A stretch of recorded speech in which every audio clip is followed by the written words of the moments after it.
Right, so this is 1 week of reading that we'll do on Lukacs, Theory of the Novel, to bring us onto the threshold of modernism in a different way than we did with Nietzsche, but we'll see it's kind of related. After this, we'll be reading Adorno for the rest of the semester. So we'll start with Lyric Poetry and Society. That's the main reading for next time. We also have Marcuse's Note on Dialectic, which is his introduction or his preface to his book on Hegel. And then after that, we'll be reading from Adorno's Aesthetic Theory.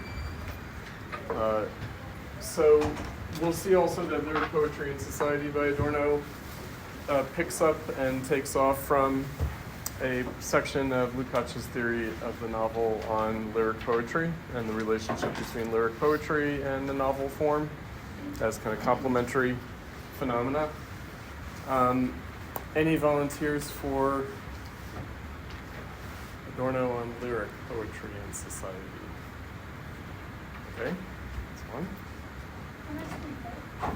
Next week, yeah. Anyone else? Poetry? Okay, great, thank you. Cool. All right, we will also have, as an example, something that Adorno will address later in the readings from aesthetic theory, and that is Paul Celan as a post-World War II, late modernist, maybe in some ways postmodernist poet. So we will look at some of the poems from Paul Celan, and then just as background, there's a supplemental reading. There's the Pierre Joris translator's introduction to Celan. So now I mentioned earlier in the course that we have two sort of present absences on our syllabus, one being Baudelaire, who we've dipped into a little bit, the other being Marx and Marxism, and we've touched on that a bit. Because we started our reading from Adorno already last time alongside Nietzsche on Wagner. So we have to introduce Marxism today, even though we're reading a work by Lukacs, who Georg Lukacs became more famous later as a Marxist, but this is a pre-Marxist work by Lukacs. Nonetheless, it's kind of setting up some things. Just to specify modernity, so I think that we've talked previously about the three terms, modern, modernity, and modernism. So modern is just the present relative to the past. It's just now as opposed to then. The modern versus the ancient. Modernity, however, this is a term coined by Baudelaire, refers to the capitalist era, refers to the 19th century in particular. So what changed, what was new and different, what is specific and unique about the 19th century, and perhaps also continuing to our time through the 20th century up now into the 21st century. Modernism is not a term coined by Baudelaire. However, it is something that he exemplifies nonetheless. Namely, modernism is the response to this new, different, unique, specific condition of modernity. So is there something about the 19th century that demands that, from Baudelaire's perspective, that artists and writers do things differently? We can no longer carry on in the tradition. So we've discussed this earlier in terms of classicism, which is really where Kant started us out. The idea of a kind of canonical development historically from the Renaissance up to the end of the 1700s. Going into crisis around the time of the turn of the 19th century, around the time of the French Revolution, issuing into Romanticism, which is the sense that actually we cannot carry on the way the bourgeois canon had developed, that there was a loss of that tradition, loss of that canon, kind of paradoxical notion of tradition here, because it's not actual traditional civilization. It's not traditional culture, traditional religion, but rather the bourgeois tradition itself. Hegel addressed this as not a loss, but a gain, meaning the self-evidence, to use the phrase that Adorno is going to start aesthetic theory with, the self-evidence of art has been lost. So the self-evident character, the self-evident meaning, the self-evident substance, the fact whether or not art is actually a thing, the self-evidence of that is lost. However, rather than treating that as a loss, it's a gain because it means that we have to reflect on our aesthetic experience, and specifically our aesthetic experience of art and literature. So Hegel called this Romanticism, but he differed from the self-understanding of Romanticism. Again, their sense that you need a kind of discursive consciousness. You need art history, art theory, art criticism. So the full title of the art history department here at SAIC is the Department of Art History, Theory, and Criticism. You need all these things for art to be what it is, for art to mean what it means. That art's substance is more abstractly and conceptually mediated. It isn't purely aesthetically mediated any longer. Right? So Romanticism treats this as a loss and then turns art and literature into the suggestion of something that can't actually be presented. And Hegel says, well, no, it still is being presented, but it requires philosophy. So we talked about this in terms of religion, art, philosophy. That sequence of the appearance of Geist, the appearance of freedom, the appearance of self-consciousness. So the first appearance of self-consciousness is religion. Self-consciousness meaning freedom, how we differ from the animals. The first version of that is religion. The second version of that transcends religion and brings us into the realm of what Nietzsche called pure appearance, art. And then finally, that is transcended by philosophy. So the idea is that we are philosophical subjects as opposed to religious subjects or aesthetic subjects. We're philosophical subjects. Everyone's a philosopher. So unlike ancient Athens, where everyone was an artist, or the Renaissance, everyone's an artist, now everyone's a philosopher. And of course, before that, before classical antiquity of ancient Athens, the Athens of Socrates, Plato, and Aristotle, everyone was a religiously pious person in the same way that in the Middle Ages, everyone was a religiously pious person. That was the form of life that they had. Now, in modernity, everyone's a philosopher, meaning we don't live our life like a work of art, nor do we live our life in an attempt to commune with divinity, but rather we live our lives philosophically, meaning we're always thinking about what we're doing, and we're conceptually mediating our practices. We're not aesthetically or morally, but rather philosophically reflecting on ourselves. Okay? Now, that's Romanticism. That's Hegel's positive spin on Romanticism. Bring us into the realm of modernism. Even philosophy is problematic. Right, so even the philosophical justification of life is problematic. So recall from the self-criticism, the preface, the later preface by Nietzsche to The Birth of Tragedy. Can art be the justification for life?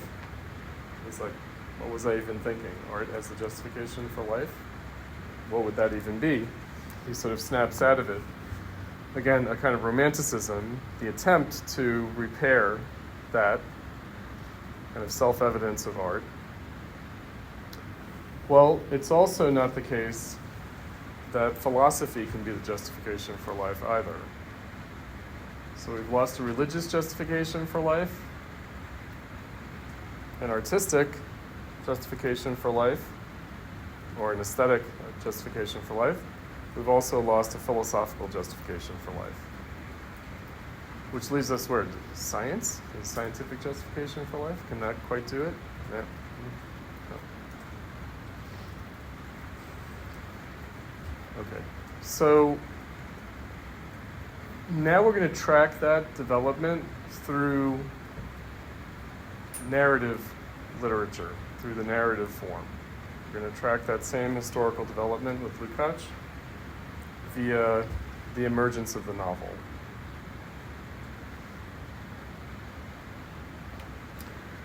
All right. So where does Marx come in? So we've talked a little bit about the history of the 19th century. We talked about the genesis of modernism in the 1840s, and there's aesthetic modernism, literary modernism, musical modernism. There's also political modernism, and that would be Marxism. So Marxism is political modernism, meaning the idea that we have to do something politically new and different, specific and unique, unprecedented from what had been done politically previously. Mm-hmm. So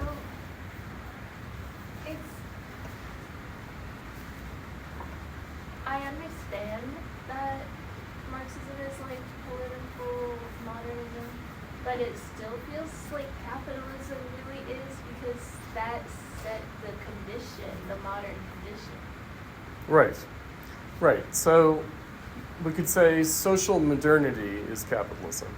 Now, when people use that phrase, they usually fudge it, meaning they turn it into modernity in a broader sense. So they do think of social modernity as capitalism, but they trace that to the Renaissance rather than to the 19th century. Right, so you have early modernity, right, that kind of idea. That's a conflation of bourgeois society and capitalism. Now, capitalism, we will see, is not going to be a category in Lukacs. However, modernity is, in bourgeois terms, meaning the emergence of the novel in the Renaissance. And he's not going to connect that with the socioeconomic domain at all.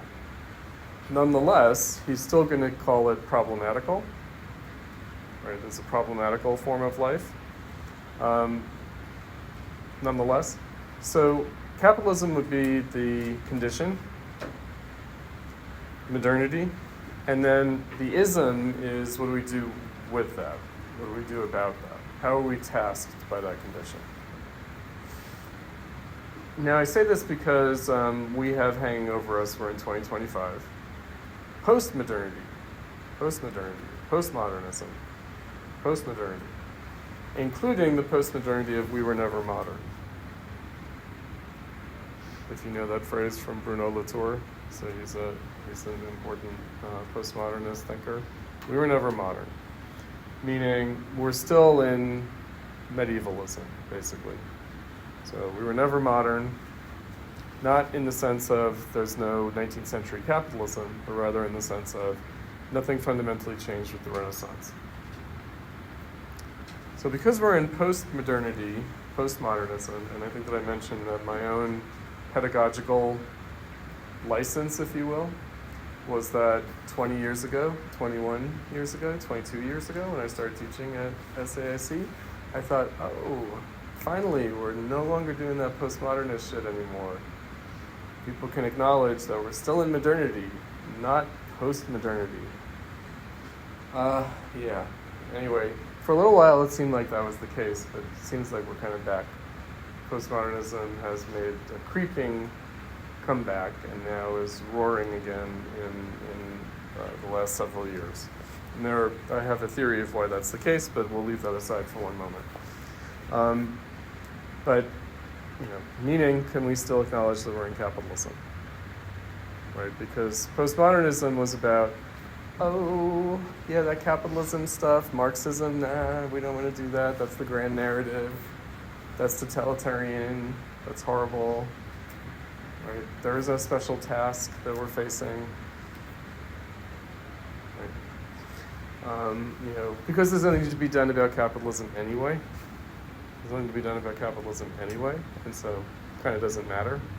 We can't do anything about it, so let's just put that aside. All right, so like I said, that looked like there was a postmodernist moment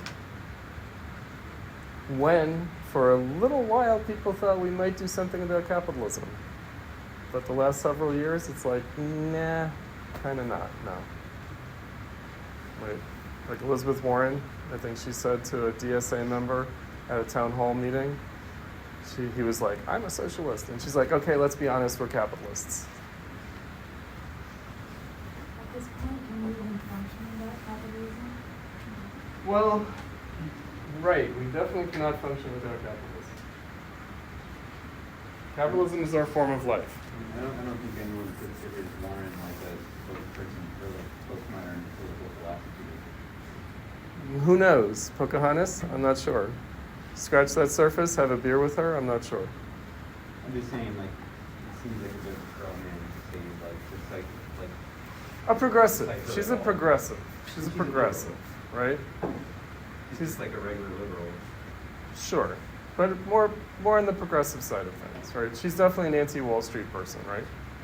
Like, the commonplace notion of capitalism, she would be seen as someone highly critical of capitalists, big capital. She would definitely be, she's like, I think she's one of the anti-big tech monopoly people. She's like, break up the banks, break up the big tech. Like, she's a regulator, right? She's like, government should regulate these people. They shouldn't have free license. She's definitely an opponent of, like, Citizens United. No, yeah, I agree with Right. you there. I'm just trying to say that, like, I mean, people who, like, read figures like Foucault and Agamben seriously, like, they don't take Warren seriously. No, they would have voted for her in the primaries, for sure. Definitely. No, we didn't. Huh? No, we didn't. No, if Bernie wasn't there. Because actually, Bernie wasn't there. That's a separate issue. Right? No, I know people. I know people who voted for, my colleagues. I know people who voted for Liz Warren instead of Bernie because she's a woman, he's a man. Come on. You can't pretend that didn't happen. It did. She also served an important function to split the progressive vote. Right? But anyway, capitalism. So what are we even talking about, capitalism? So what we're embarking upon today, and then we're going to get into in more detail with Adorno, is that we could tell the story of capitalism through art and literary history. We don't have to tell it through economics. We don't have to tell it even directly through politics, right? So if we think about it in these terms, there's the political realm, there's the economic realm, there's the cultural realm, there's the artistic realm. So the first week of class, we read Susan Buck-Morss, and she said,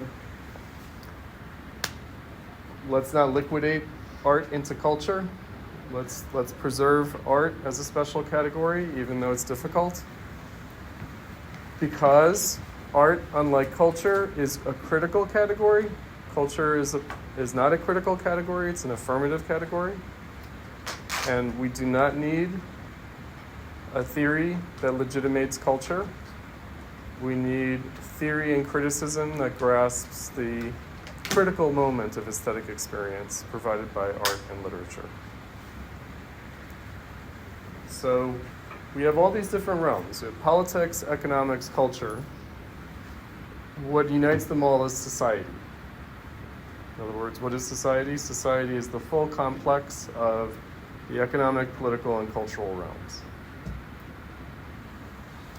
And then there's the question about art in that totality. Okay, so let's start to specify. Capitalist modernity.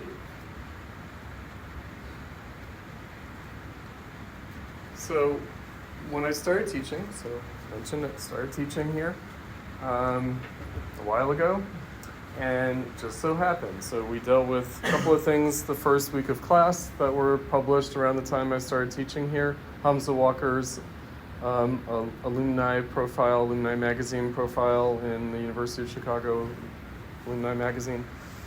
Robert Pippin's piece on critical theory.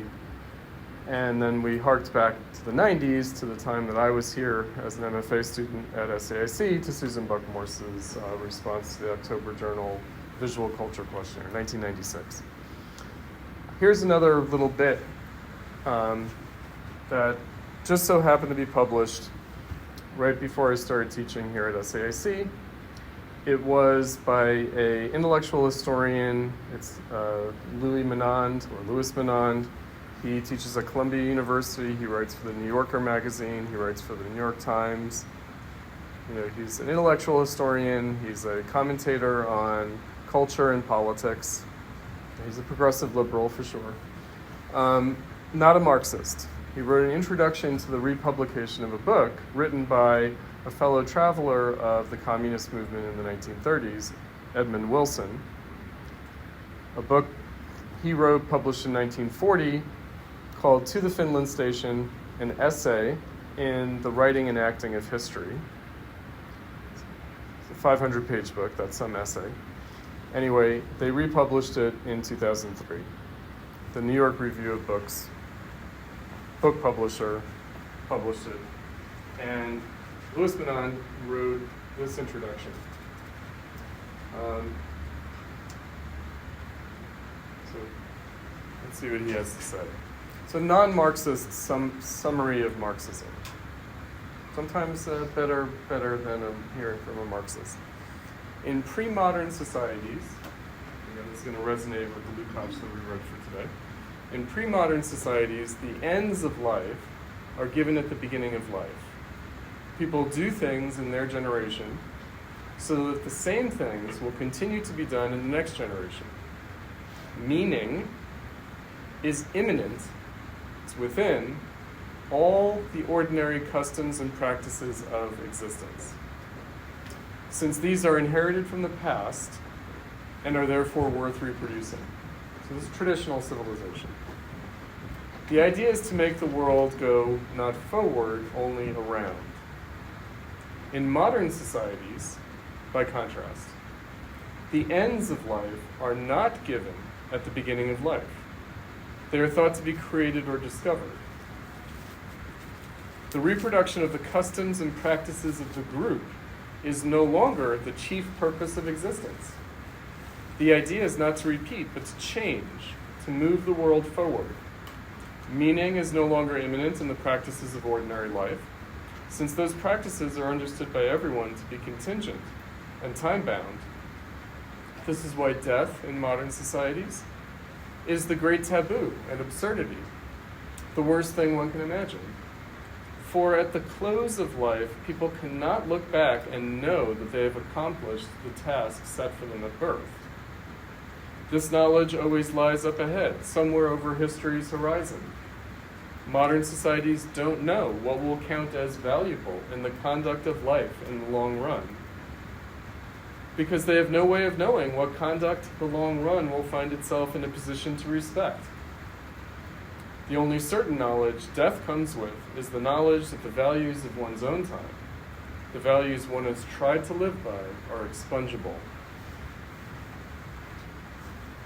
Marxism gave a meaning to modernity. It said that, wittingly or not, the individual performs a role in a drama that has a shape and a goal, a trajectory, and that modernity will turn out to be just one act in that drama. Historical change is not arbitrary. It is generated by class conflict. It is faithful to an inner logic. It points to an end, which is the establishment of the classless society. Marxism was founded on an appeal for social justice, but there were many forms that such an appeal might have taken. Its deeper attraction was the discovery of meaning, a meaning in which human beings might participate in history itself.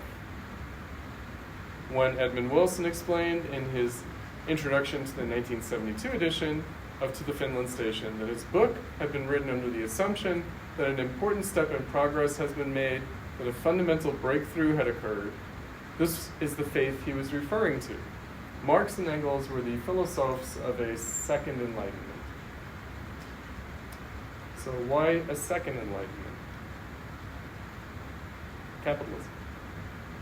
There was something that happened in the 19th century that problematized, perhaps even falsified and invalidated the first enlightenment. The enlightenment of the 17th and 18th centuries, of the 1600s and 1700s. Descartes, Spinoza, Locke, Hume, Kant, Hegel. The bourgeois enlightenment. The bourgeois enlightenment was good for its time. It was good for the emancipation of bourgeois society out of traditional civilization. But capitalism made it inadequate. Capitalism made it inadequate. There was something about capitalism that made that enlightenment inadequate. And we've been struggling ever since with that. Nietzsche already brought us into this realm of the self-understanding of the 19th century and the problems therein. All right, let's hear from the man himself, Marx, in a passage that sounds just like that one, except crazy Hegelianism.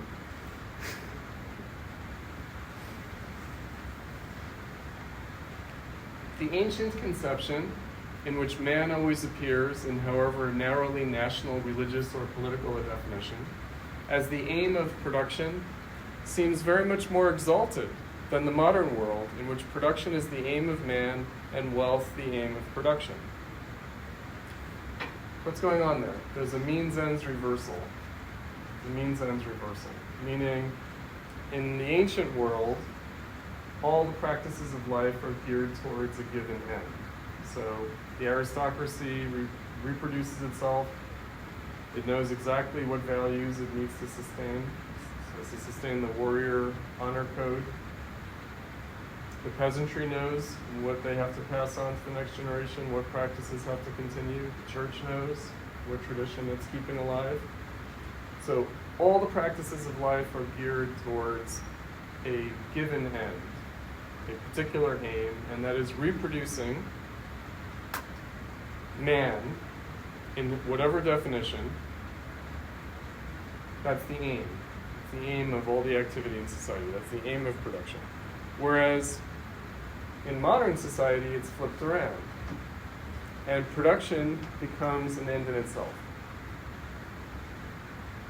Meaning there is no set, traditional, given end. We're just developing our productive capacities, as we'll see. It says, in fact, however, when the narrow bourgeois form has been peeled away, what is wealth, if not the universality of needs, capacities, enjoyments, productive powers, etc., of individuals produced in universal exchange? What if not the full development of human control over the forces of nature, those of his own nature, as well as those of so-called nature? What if not the absolute elaboration of his creative dispositions without any preconditions other than antecedent historical evolution, which make the totality of this evolution, the evolution of all human powers as such, unmeasured by any previously established yardstick, an end in itself? What is this, if not a situation where man does not reproduce in any determined form, but produces his totality, where he does not seek to remain something formed by the past, but is in the absolute movement of becoming? In bourgeois political economy and in the epoch of production to which it corresponds, this complete elaboration of what lies within man appears as the total alienation and the destruction of all fixed one-sided purposes, as the sacrifice of the end in itself to a wholly external compulsion. Hence, in one way, the childlike world of the ancients appears to be superior, and this is so insofar as we seek for closed shape, form, and established limitation. The ancients provide a narrow satisfaction, whereas the modern world leaves us unsatisfied. Or, where it appears to be satisfied with itself, is vulgar and mean. So production for the sake of production is freedom. That's freedom. The absolute movement of becoming, that's freedom. That's bourgeois society. That's bourgeois society. That's humanism. That's what starts in the Renaissance. Capitalism is something a little different. It's alienated. It seems to be an external compulsion.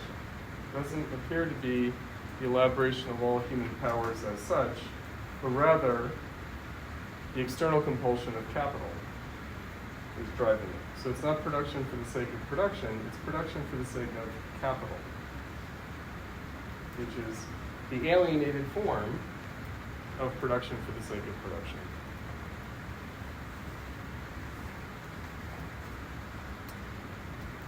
Now, we just finished reading from Nietzsche, so I thought that Nietzsche could also help us a bit.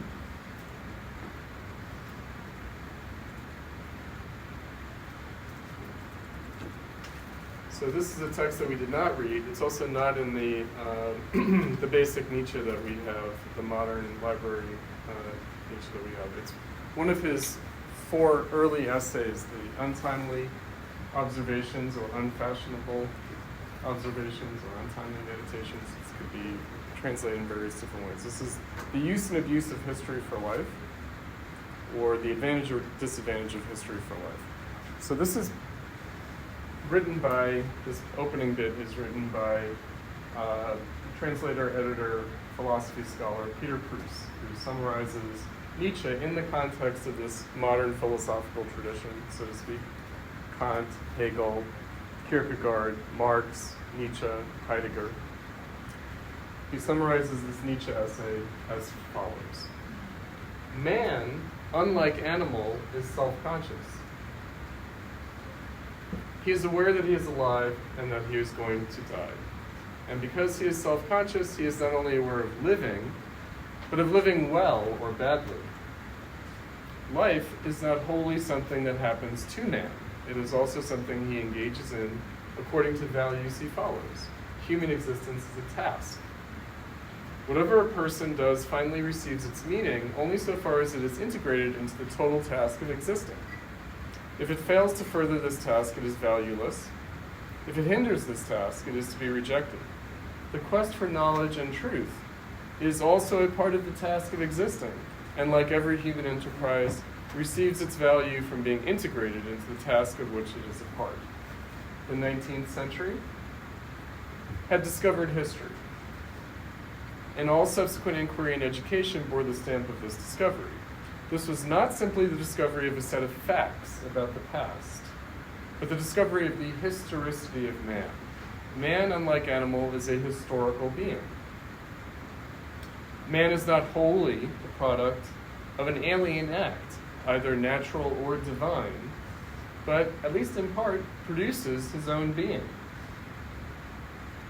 The task of existing is a task precisely because it is not a case of acting according to a permanent nature or essence, but rather of producing that nature within the limitations of the situation. History is the record of this self-production. It is the activity of a historical being recovering the past into the present, which anticipates the future. With a total absence of this activity, man would fall short of humanity. History is necessary. But what if this activity is perverted? And by the way, this is what postmodernism is. What if, rather than remaining the life-promoting activity of a historical being, history is turned into the objective uncovering of mere facts by the disinterested scholar, facts to be left as they are found, to be contemplated without being assimilated into present being? According to Nietzsche, this perversion has taken place, and history, rather than promoting life, has become deadly. This, then, is the dilemma Nietzsche faced. History is necessary, but as it is practiced, it is deadly. And his essay is an attempt to extricate himself and us from this dilemma. Historicism. And here's Nietzsche himself. A person must have the power, and from time to time use it, to break a past and to dissolve it, in order to be able to live. Here it is not righteousness which sits in the judgment seat, or even less mercy which announces judgment, but life alone, that dark, driving, insatiable, self-desiring force. people or ages serving life in this way by judging and destroying a past are always dangerous and in danger. It is an attempt to give oneself, as it were, a past after the fact, out of which we may be descended, in opposition to the one from which we are descended. It is always a dangerous attempt because it is so difficult to find a borderline to the denial of the past, and because the second nature is usually weaker than the first. So we've encountered this in Nietzsche, the self-overcoming. Right, that we are in the midst of a transvaluation of values, the greatest self-overcoming that humanity has ever faced in capitalism.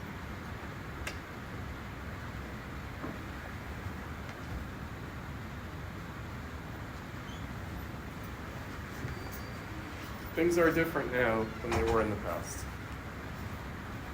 Very different. The species is united. The species is united in the last several hundred years for the first time.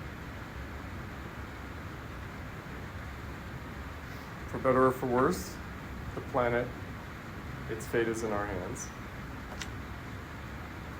That was not the case before. It's capitalism. So capitalism is not like a bad thing. It's not greediness. It's not whatever. Selfish individuals. That's not what capitalism is. No, capitalism is this society that we're in. The society that we're in. And it's presented these apocalyptic, catastrophic problems. Obviously. Obviously. The question is, what are we going to do about it? Overcome our original nature. Yeah. We've been doing that all along, but now we got to do it another time. We got to do it one more time, or at least for the problem of capitalism, who knows after that, there will be another problem probably. But this problem. Right. Doesn't capitalism kind of freeze our nature? Like it took a version of our nature and put it outside of our bodies and made us. Reified it. Yeah. It reified it, that's right. So we are reading Lukacs this week, and Lukacs is infamous for his notion of reification, which is thingification. So it's something that we'll talk about more when we get into Adorno. It's not something that he's utilizing in this week's reading, but it's his putting a fine point on what Marx called alienation.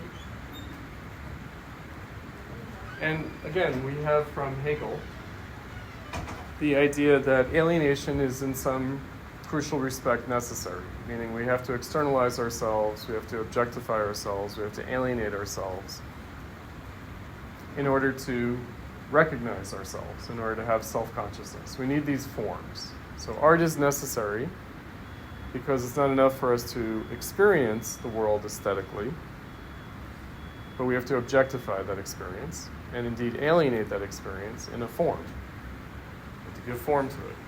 And so, again, the first way we did that was religion. We externalized, objectified, alienated ourselves from our own freedom by saying it's God's will.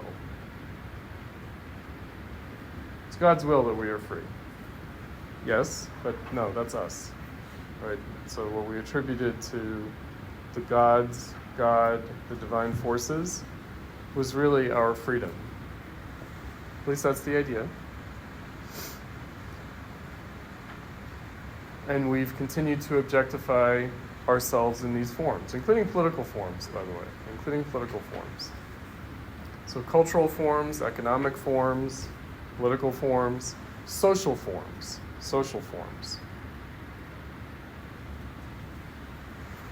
So we don't just have social forms, we don't just inhabit social forms, we don't just perform social forms. We externalize, objectify, and even alienate ourselves. Now, one way of thinking about capitalism, here's something that we'll get into more when we read Adorno. But since I already mentioned the 19th century and unique character of that era, I would just say that Marx defined capitalism as a contradiction. It's a contradiction between the bourgeois social relations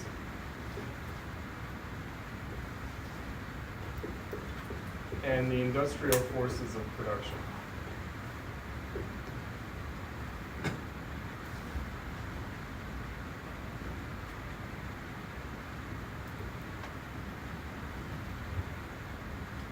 Okay, so social relations, this is going to be important for the Lukacs we're reading today.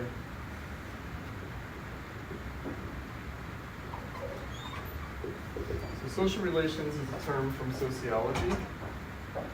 It's from the utopian socialists and taken up by later sociology. Social relations are not just relations to or with other people. So that's one way that we would normally think about social relations, relations to others, to other people. No, it's also our relations to nature and our relations to ourselves. So it's our relations with everything.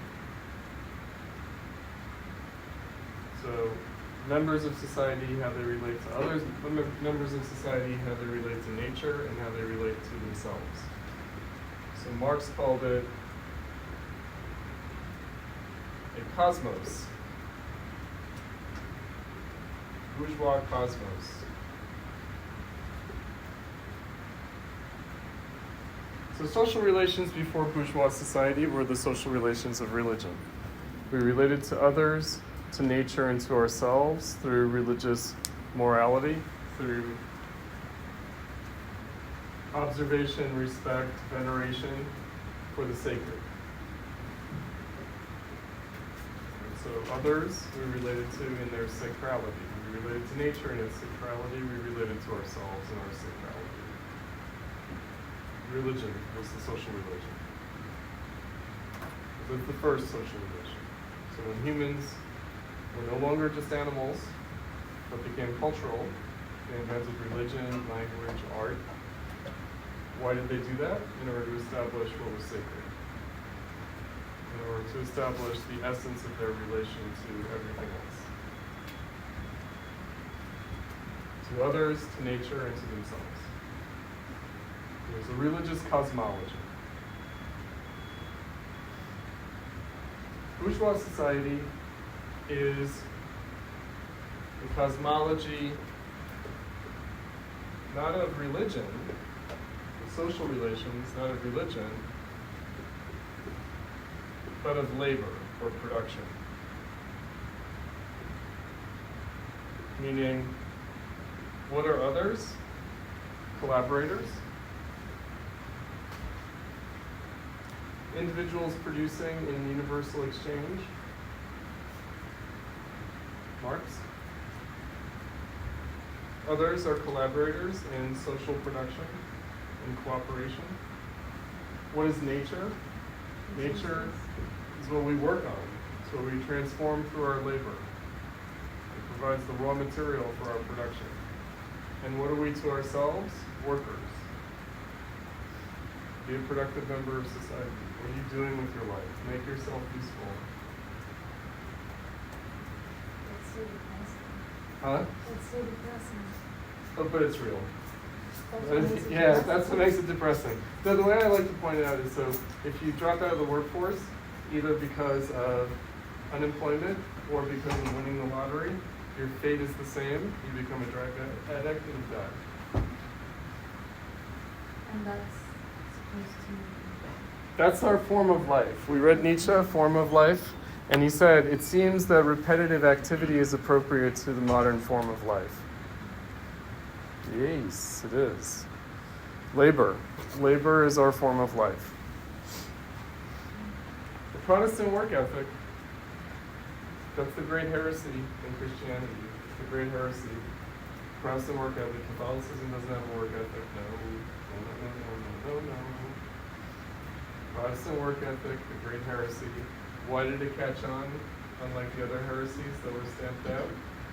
Bourgeois society. Bourgeois society transformed Christianity and introduced a theological innovation, the work ethic. So God didn't create the world simply, but we also have to participate in God's creation of the world.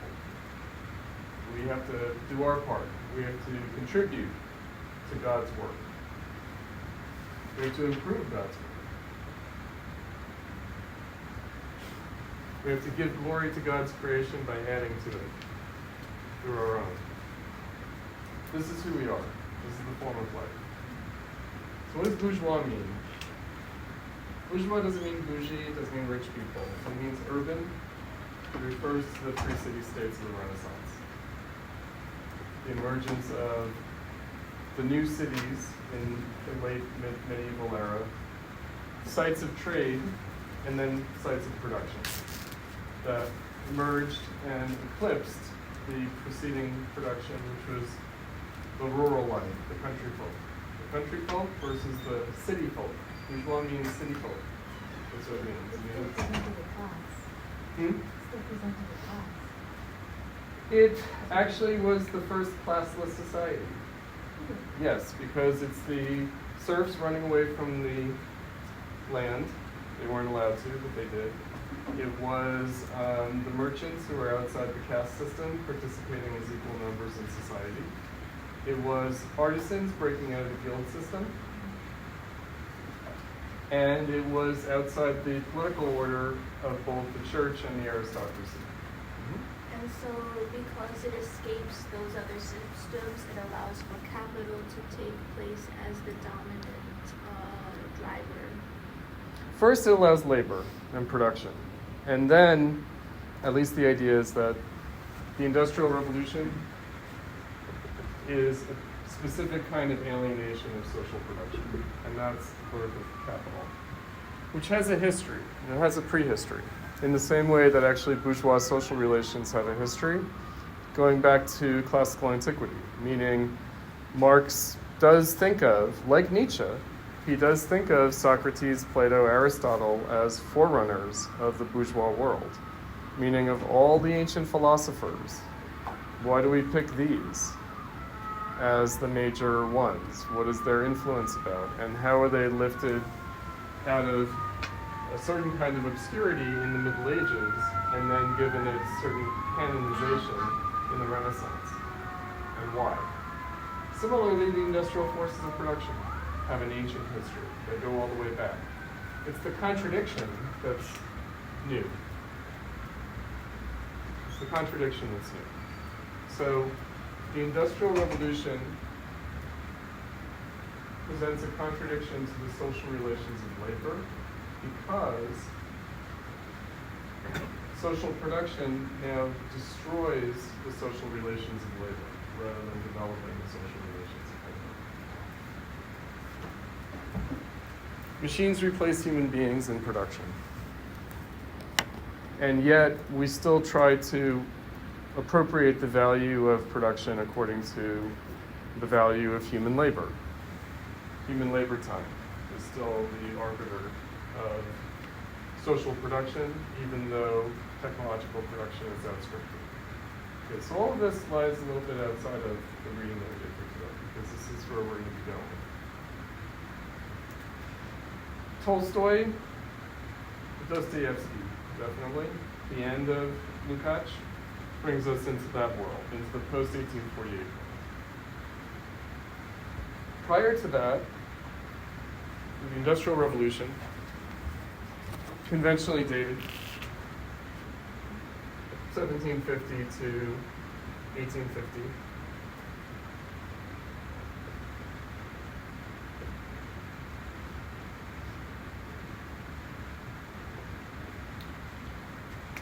We have the bourgeois novel starting in the Renaissance, a new literary form, a new narrative form that begins in the Renaissance and achieves full flowering at the end of the 18th century. and then becomes kind of canonized and generalized in the early 19th century and goes into crisis by the late 19th century.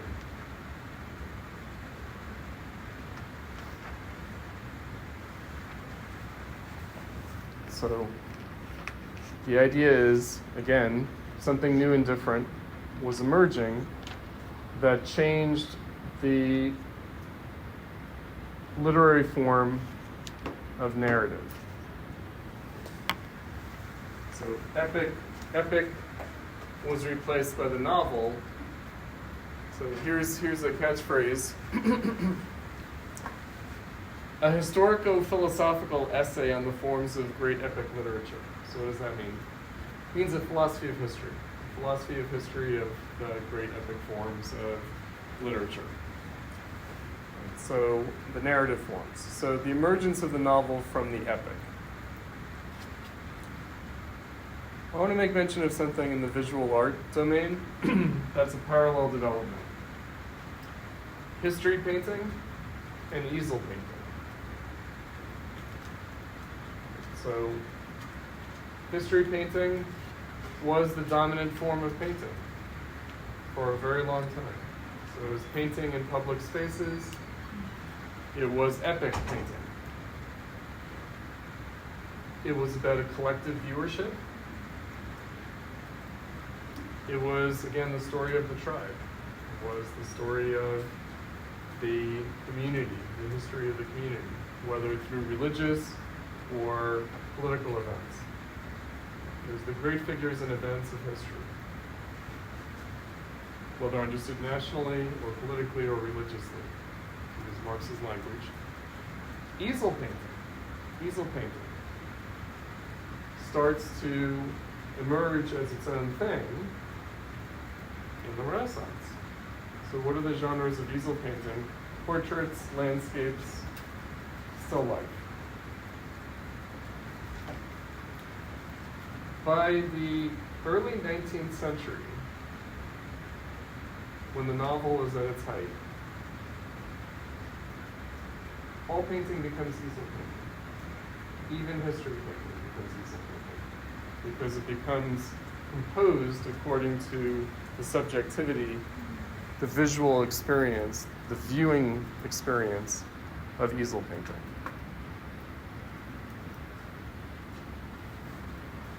And then quickly after that, we get modernism, which is the crisis of bourgeois painting. Oh, okay, fine. Right, so we have in visual art a corollary to the novel.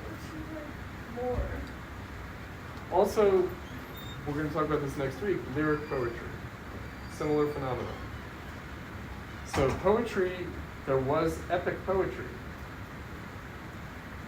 So epic poetry, actually epic narrative, was in the form of poetry, because it starts out in the oral tradition, and how do you remember the long story of the oral tradition? Through rhyme and meter, through musicality. It's a mnemonic device. But by the 19th century, all poetry became lyric poetry. People weren't really writing epic poetry. Or if they did so very self-consciously as a throwback. So all poetry became lyric poetry, but then, by the middle of the 19th century, lyric poetry went into crisis, and that's Baudelaire. That's modernism and lyric poetry. It's something that we'll talk about more next week. So, we have poetry, we have narrative, we have visual arts. We've talked about music in this sense. That music crystallized in its bourgeois form in the late 1700s and went into crisis by the middle of the 1800s. Wagner is the dissolution of the sonata form. Mozart to Beethoven. And then Romanticism, and then Modernism. It's a quick succession. Happens in all these domains. All these different domains experience the same thing. Is that an accident? It's capitalism. I should suppose that Beethoven was already into modernism, Marxism. Would you say that Beethoven was pushing into historical modernism? Romanticism. Romanticism. Again, it depends on what we think about romanticism. Meaning there's a self-consciousness. There's a self-problematization, again, in Hegelian terms. So one way of thinking about it is Mozart is Kant in music, and Beethoven is Hegel in music. Mozart's Rousseau in music, more than Kant, but Kant is very Rousseau, but we didn't do Rousseau in this course, so we leave that aside. Bach is who? I said Bach is Kant. No, Bach is Spinoza. Obviously. Yeah. Bach is Spinoza, obviously. Come on.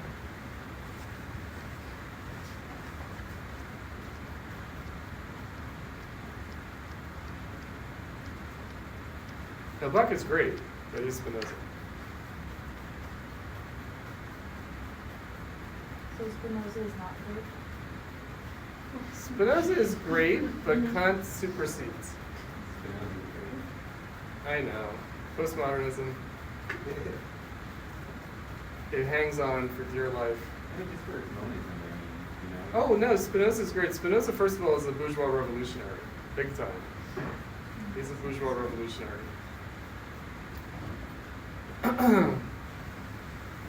He's very obviously a bourgeois revolutionary, more so than Descartes. But Descartes is also.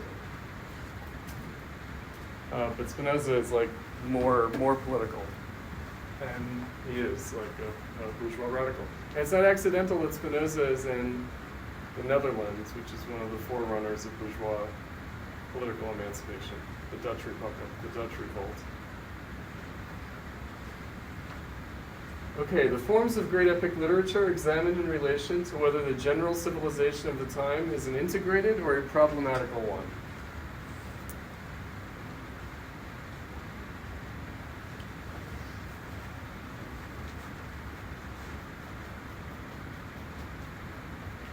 Integrated civilizations.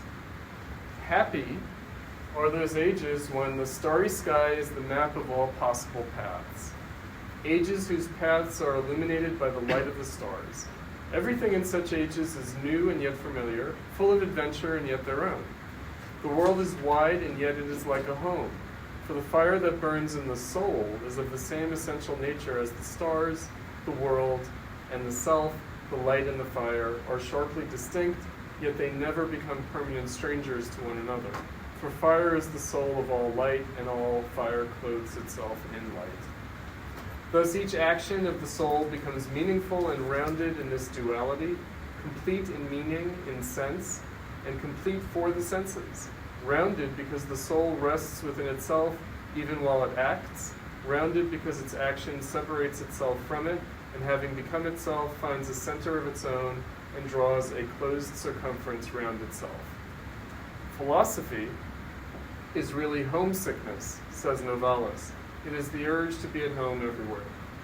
That is why philosophy as a form of life, or as that which determines the form and supplies the content of literary creation, is always a symptom of the rift between inside and outside, a sign of the essential difference between the self and the world, the incongruence of soul and deed.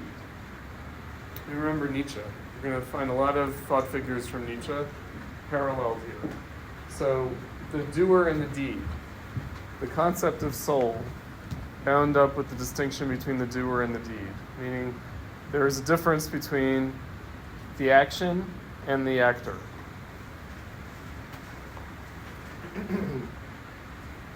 That is why the happy ages have no philosophy, or why, it comes to the same thing, all men in such ages are philosophers, sharing the utopian aim of every philosophy. For what is the task of true philosophy if not to draw that archetypal map? What is the problem of the transcendental locus if not to determine how every impulse which springs from the innermost depths is coordinated with a form that it is ignorant of, but that has been assigned to it from eternity and must envelop it in liberating symbols? When this is so, passion is the way, predetermined by reason, towards complete self-being, and from madness come enigmatic yet decipherable messages of a transcendental power, otherwise condemned to silence. There is not yet any interiority, for there is not yet any exterior, any otherness for the soul. The soul goes out to seek adventure, it lives through adventures, but it does not know the real torment of seeking and the real danger of finding. Such a soul never stakes itself, it does not yet know that it can lose itself. It never thinks of having to look for itself. Such an age is the age of the epic. So this is very Nietzschean. It is not the absence of suffering, not security of being, which in such an age encloses men and deeds in contours that are both joyful and severe. For what is meaningless and tragic in the world has not grown larger since the beginning of time. It is only that the songs of comfort ring out more loudly or are more muffled. It is the adequacy of the deeds to the soul's inner demands for greatness, for unfolding, for wholeness. When the soul does not yet know any abyss within itself, which may tempt it to fall or encourage it to discover pathless heights, when the divinity that rules the world and distributes the unknown and unjust gifts of destiny is not yet understood by man, but is familiar and close to him as a father is to his small child, then every action is only a well-fitting garment for the world. Being and destiny, adventure and accomplishment, life and essence are then identical concepts. For the question which engenders the formal answers of the epic is, how can life become essence? And if no one has ever equaled Homer, nor even approached him, for strictly speaking his works alone are epics, it is because he found the answer before the progress of the human mind through history had allowed the question to be asked. Okay, so philosophy is a symptom. It's a symptom of our becoming alienated from ourselves or life becoming problematical. The age of the epic is without philosophy. So when philosophy emerges, it means the end of the age of the epic. It means life has become no longer self-evident through its forms. So this is similar to Nietzsche's idea of the cheerfulness of the ancients. It doesn't mean that they didn't suffer, but it meant that they didn't suffer without meaning. So it's when we suffer without meaning that we start to ask the questions of philosophy. And we'll see the epic becomes the novel.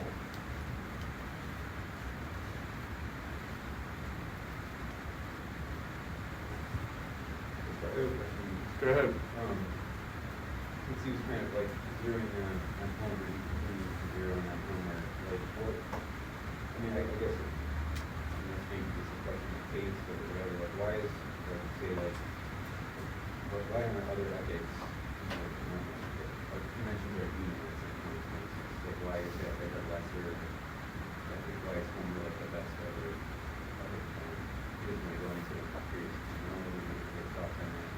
Well, it would be the epic as such, as opposed to the epic as a religious document, as a sacred text.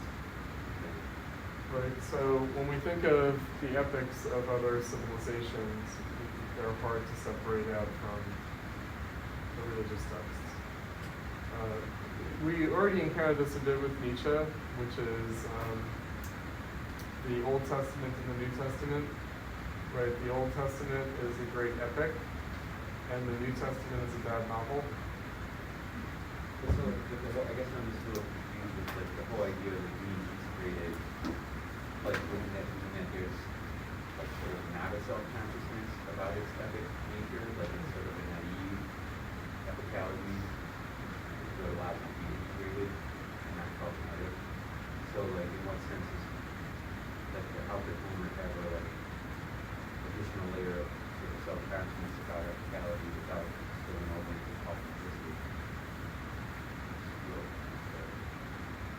So Lukacs at this stage in his career is a neo-Hegelian. However, right, he sidesteps religion. He doesn't really get deeply into it. And part of it has to do with the example that he cites, which is the Greeks. Meaning the religion of the Greeks is somewhat cloaked, somewhat obscure, somewhat hidden. It's sort of prehistorical. It seems to predate the art and philosophy of classical antiquity. So again, what we have with the Greeks is art and philosophy. And religion becomes obscure. When we think of ancient Greece and ancient Rome, we don't think of their religion really. But we do think of what we would consider their secular history and their secular forms. We think of their art, we think of their philosophy, we think of their politics. So I think that that's really what is behind that. But he wants to say something about like the epic per se, and it bears on where he goes with the novel. So let me just mention this, because it's a bizarre kind of obscure distinction he makes between the epic and the novel. The epic is pure art. The novel is half art, half not art. So what is the half not art? Maybe. But before it's philosophy, it's something else.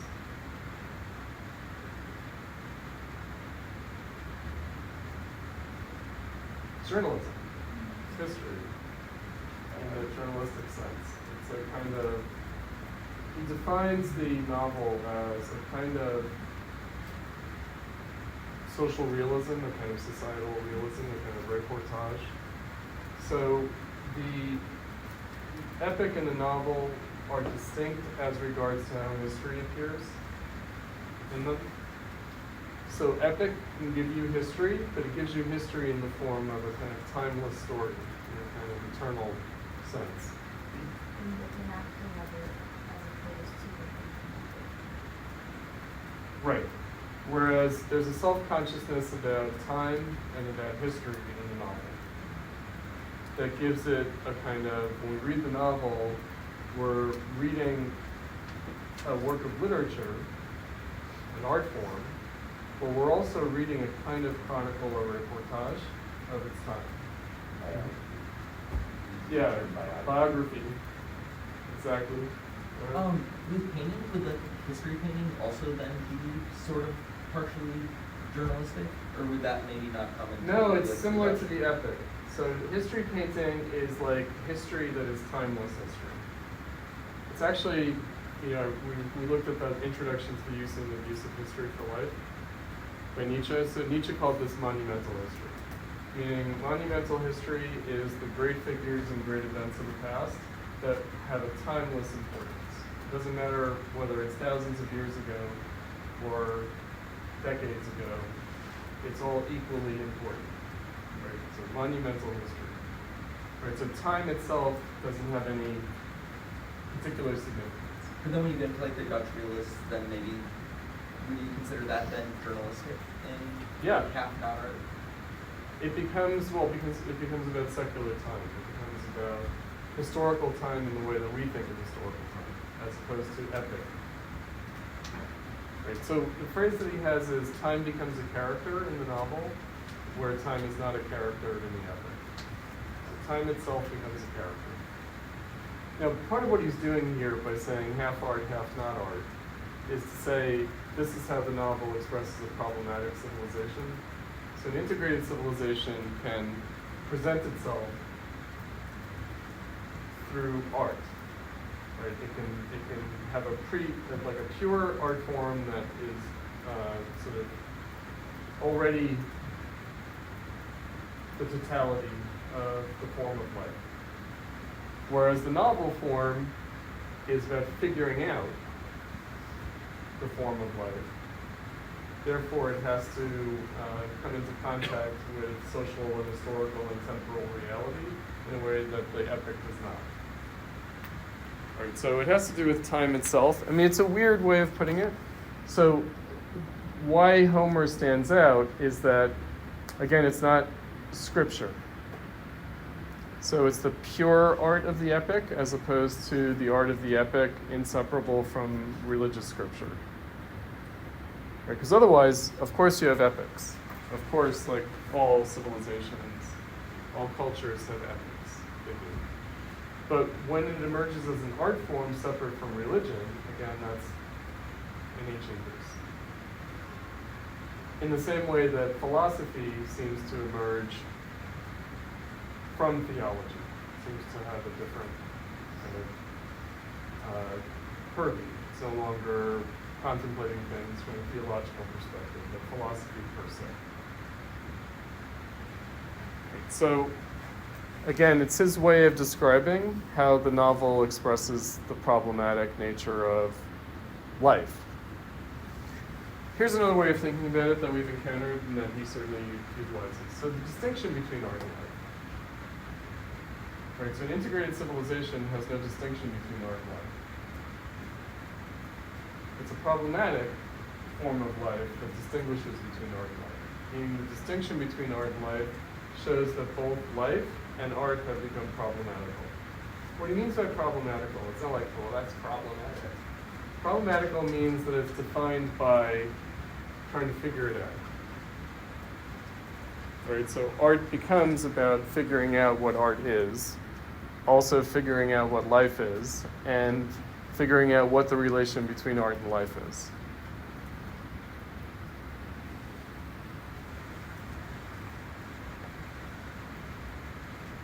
Why this is a bourgeois form,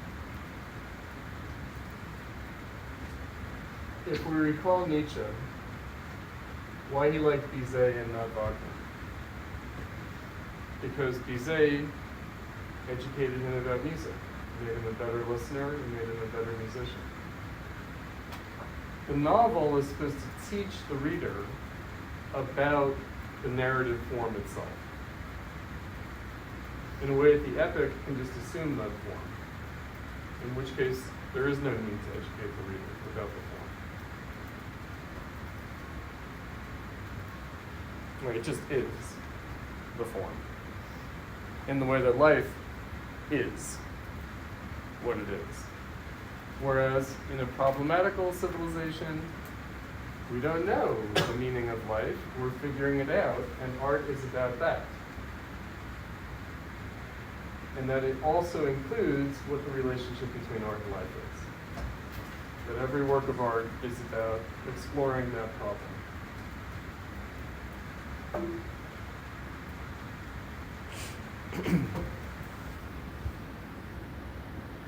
Right, so the novel is about narrative form itself. You can't assume the cultural form. So in a curious way, the way Hegel thought about it, for example, this is when art actually becomes art. So Lukacs is not articulating it just that way. He's saying when art could be assumed, it was pure art. But in a funny way, when art is pure art, then it's not really yet art. It's only when art becomes problematical that it becomes art. So that's what's behind this strange, like why it would have to be Homer. So there's a lot packed into this idea. And again, it's the novel. So can you tell history through the novel? And what would that do? In other words, if you take the standpoint of the novel and history, what does history before the novel become? So it sort of projects back something different from itself.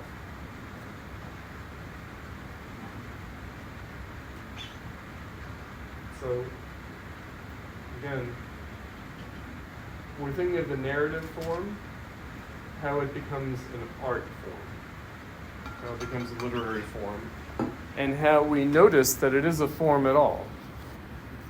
We notice that it's a form when we can't take it for granted.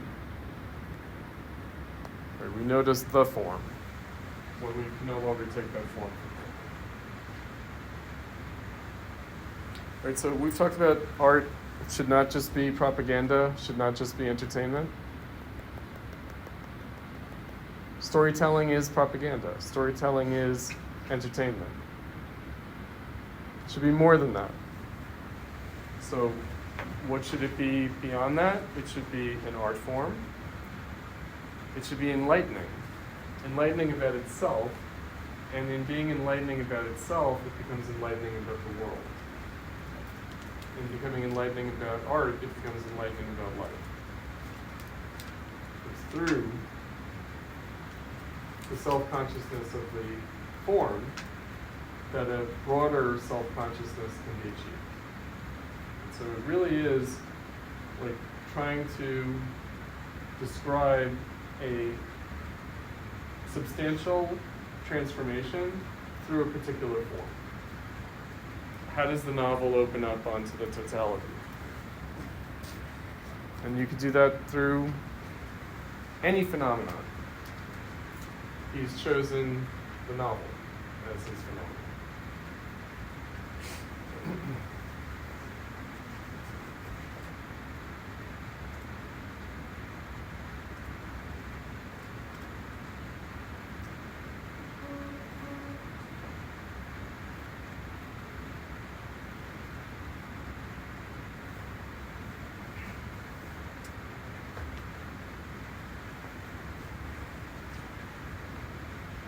One other criterion of the novel, realism. Realism. So what is realism? It's a peculiar category. Realism with respect to the individual subject. So there are three kind of subjects that coincide in the novel form, and then we'll see they also coincide in the lyric poetry form. There's the writer, there's the reader, and then there's the character. So there's a protagonist, or really any character in the novel, but especially the protagonist or protagonists of the novel. There's the narrative subjectivity itself. There's the voice of the author, so to speak. There's the voice of the novel itself. There's the subjectivity of the novel itself. And then there's the subjectivity of the reader. And it's their constellation, it's their relation to each other that defines the realism of the novel. How Lukacs lays it out historically, the novel is the story of the protagonist, the Bildungsroman. It's the story of how the protagonist came to be who they are. So it's the sort of essential story of how the person became themselves. The epic, by contrast, is about how the community came to be itself. So the epic is the essential story of how the community came to be the community that it is. In the novel, it's the protagonist. How the protagonist came to be who they are. It's a story of transformation. It's a story of the transformation of the protagonist.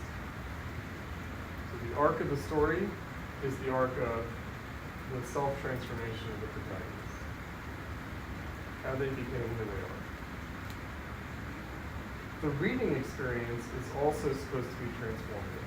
In other words, the artwork is supposed to affect the reader. It's supposed to be enlightening, transformative, educating. So you're supposed to come out of the reading of a novel changed. This is really the criterion of all artworks. All artworks should change their reader or listener or viewer. Otherwise, they're just kind of cultural objects. They're just sort of doing the same thing. Isn't that what capitalism does? Sure. Sure, of course. Capitalism reduces art to culture, for sure. Right, which is why artists have to do crazy things to try to make art relevant.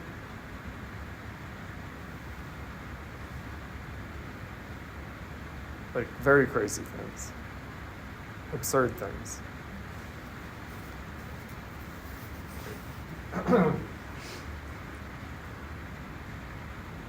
let's take a short break, and then we'll come back and look at the notes and get into some of the details.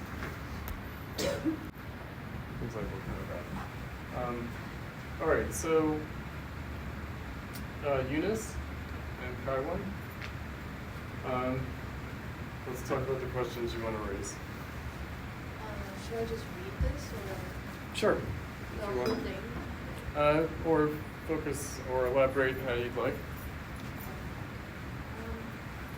Just read it. So he talks about the epic and the noble, and I think he's like making a distinction between those two to make comparison between the previous world and the modern world. So in like epic is like based on a world where everything makes sense because they believe that like God did everything for them, so they don't really like question things. But then in the novels, it's like based on a world where the protagonists must find their like own meanings, or like they don't really like find the complete answer. They always like try to struggle, or like it's almost like, well, they like try to find the answers. And like the novels always kind of like ends with like some like it doesn't end harmoniously. It ends like it ends with still some questions, I would say. And in the reading, he talks about transcendental homelessness, which means like constant like soul searching. He Mhm. thinks that like modern people feels like they don't have hope anymore because they don't believe in God or like religions, or like they don't think that everything that's happening to them has a reason for it. They like try to find their own like meaning, and because of that, I feel like every single person has a different meaning. So there's like less unified like meaning. Yeah, and I pulled out some Mm-hmm. quotes down there. Right, it's one thing when the life immanence of meaning vanishes with catastrophic suddenness from a pure, uncomplicated world, and quite another when this immanence is banished from the cosmos, as though by the gradual working of a spell. In the latter case, the longing for its return remains alive but unsatisfied. I'm a little bit like frustrated by him because like there's no way for us to like go back. So I don't know why, like what are we doing? What is the point of talking about this if we can't go back? Well, okay, so I want to refer back to Nietzsche a little bit. So Nietzsche, suffering was meaningful, including because like the gods were inflicting it on us, or little devils, little demons, little fairies were inflicting it on us. So basically, if you like tripped on a tree root, it's because there was a fairy living there that tripped you, and that is like delighting in you falling down and hurting yourself. Right? So your suffering had meaning. Right? It was intentional. Right? It wasn't just an accident, a kind of meaningless event. Right? So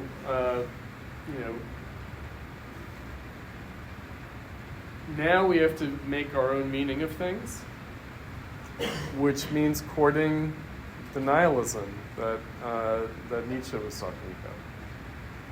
Right? So can we accept this charge of making our own meaning, of autonomy, right, rather than heteronomy? So if we go all the way back to Kant, the issue is autonomy, freedom.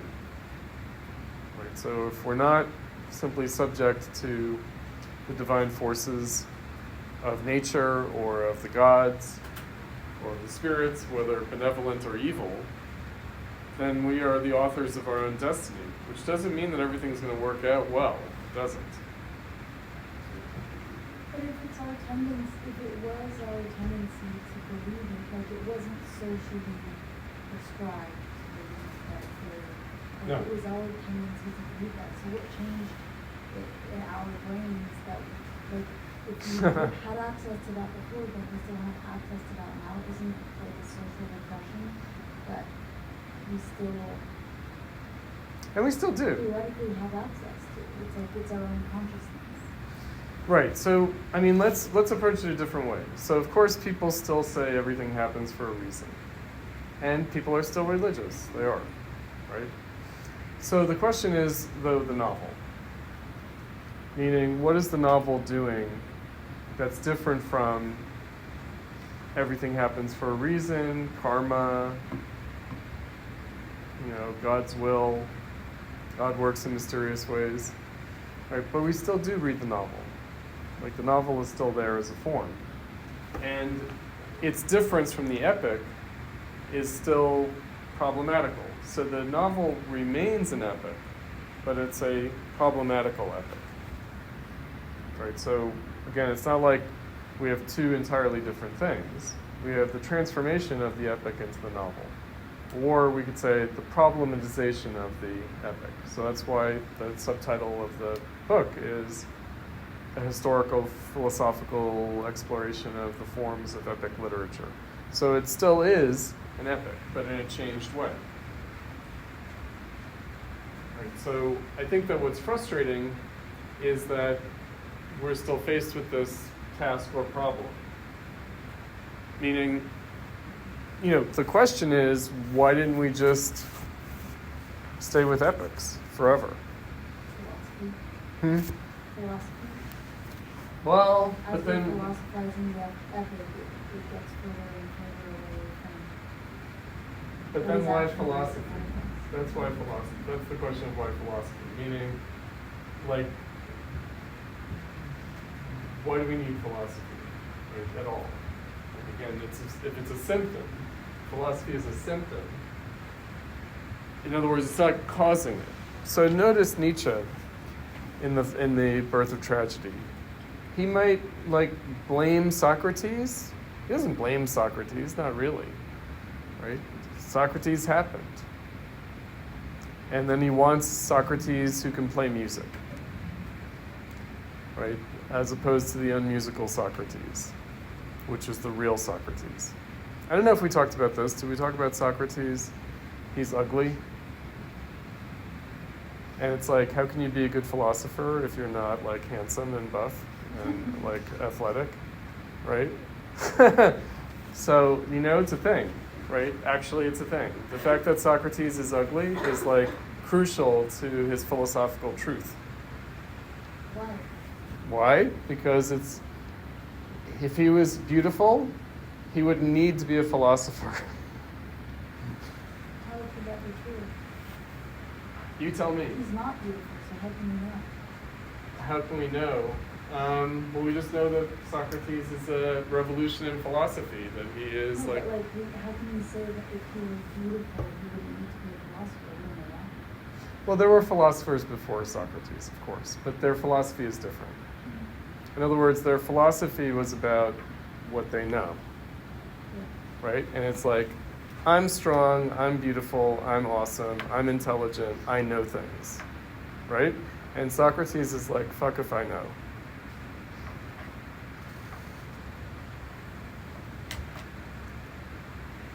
Right? And what I know is that I don't know.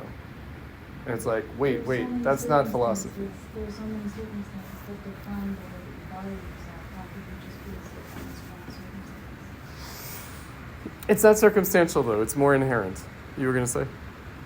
Oh, I've been reading a book and it mentions Socrates on the day of his death, categorizing the afterlives of people, and he gave philosophers the best Afterlife? going straight to the beautiful place or whatever. I've been thinking about that a lot. No, it's and what would Nietzsche say? Nietzsche would The say, opposite. well, but also he would Not say, opposite. of course Socrates thought that, Yes, exactly. right?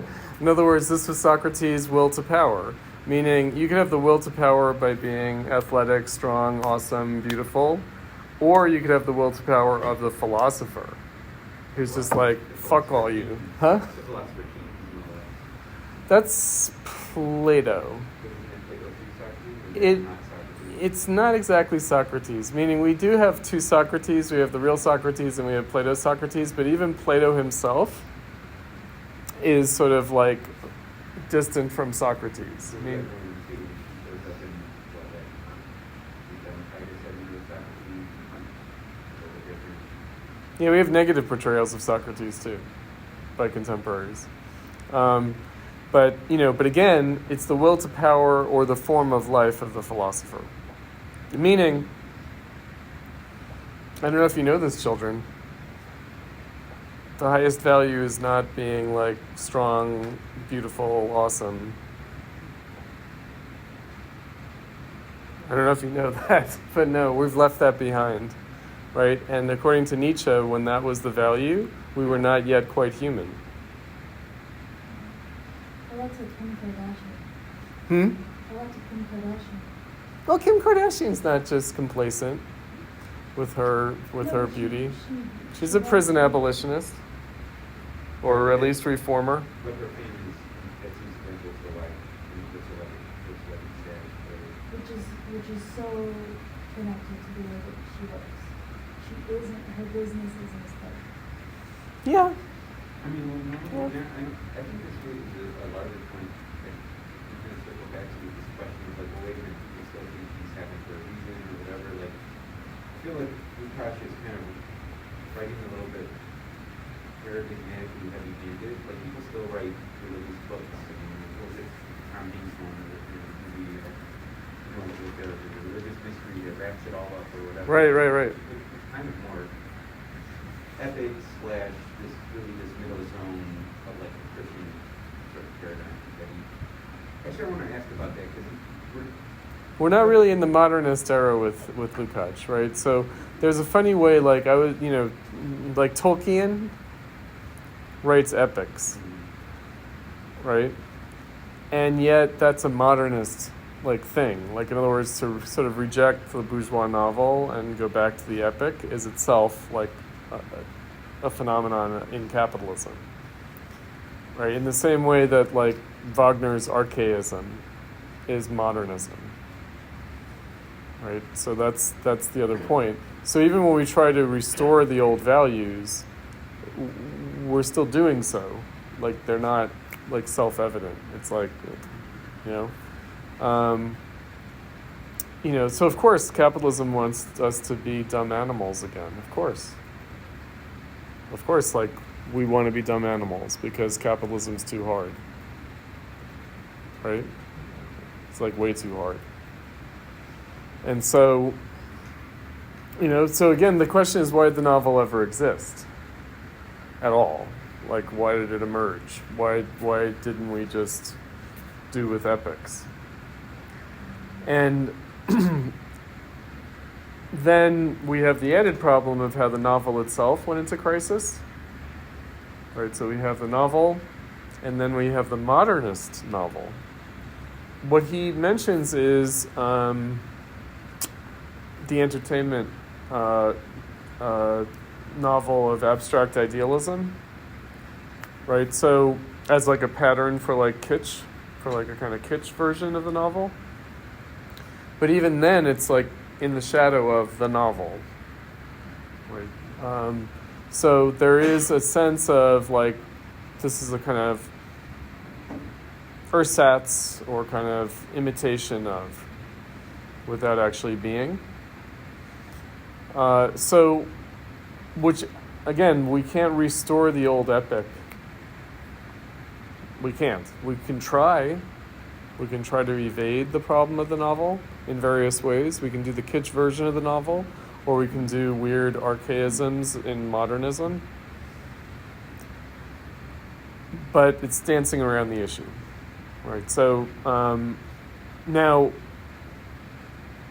what he says about Dostoevsky is that Tolstoy is like the limit of the novel, and then Dostoevsky is already beyond the novel, and that's why he sort of ends on Dostoevsky. I wanted to say something about allegory, because I think that symbolism, like allegory, like that the epic is like pure allegory, whereas the novel like is allegorical and sort of plays with allegory.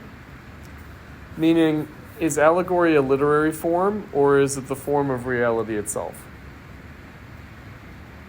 So there was, in the epic epoch, we can say life was allegorical. Like the universe was an allegory of itself. It was allegorical, or it just was an allegory. Whereas the novel has to play with the limits of allegory. Right. It's what Hegel would call the ironical, and so you'll detect some Hegelian themes here in the Lukacs. Right. So, but again, he's defining the novel in a very specific way, because he is describing a problem, which is to say, how do we account for this? And then he's already trying to see beyond it, meaning he's already kind of registering. He's writing this during World War I. He's looking, retrospectively. Dostoevsky is from a preceding generation. He's already looking at a crisis of the novel form itself. Right. So, what would it mean to go beyond the novel? So let's go back to our categories of epic as like narrative as pure art. Like the art form of pure narrative would be the epic. And then the novel is half art, half not art. So it is still the epic form. It is still the narrative art. But it has this admixture of secular historical time and, in that sense, reality. So it gives itself its own kind of temporal limitation in terms of its truth.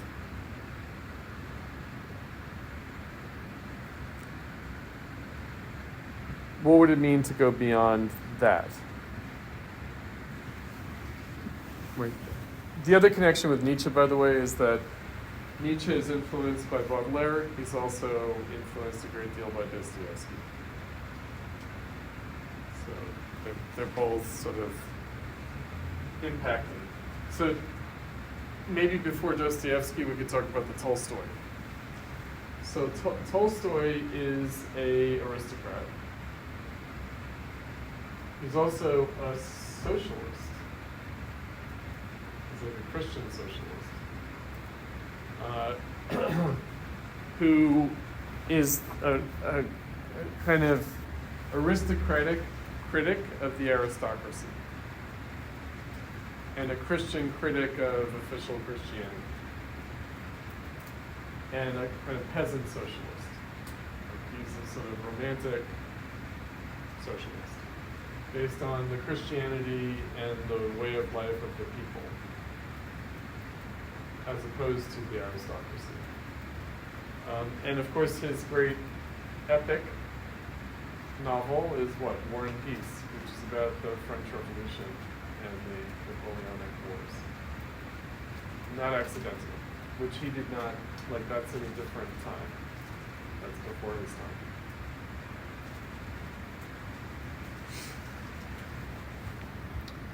Right, so in what way is that reaching the limits of the novel, according to Lukacs? Why is that?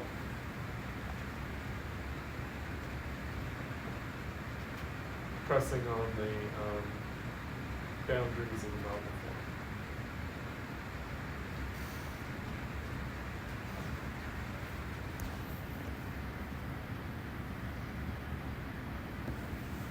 On some level, it's abandoning the journalistic side because it's not about the present moment anymore. How so? Say more. like, I guess the choosing to write about the Napoleonic Wars when you're already generations removed, and specifically writing about a specific historical time, but it's not your time, there's a distance between the style that you're writing in and what you're writing about. So maybe pressing against it. So presumably it's about the meaning of the French Revolution in hindsight from the standpoint of the late 18th century. And you know, the defeat of Napoleon and the defeat of thereby Russians who were sympathetic to the French Revolution. And the kind of tragedy of that. Yes. Right, so there is a kind of, let's put it more in Lukacs' terms about the individual and the collective, right? The relationship between the individual and the collective. So the way he describes the epic is that the character is like a kind of cipher for the collective, right? So it represents the collective, whereas in the novel, the whole point is about the relationship of the individual to the collective, which is problematic. Now that is still the case in Tolstoy. That's still very much the case in Tolstoy. But Tolstoy is also trying to kind of resituate the individual and the collective. He's trying to return the individual to the collective, trying to reconcile the individual to the collective, and that attempt is itself significant. And informs the form of the novel itself. Mm-hmm. And he also tries to create the collective out of individuals too. Like there's a very it's not centered on one character. There's multiple protagonists filling up this whole thing, but there's that, I guess, as well.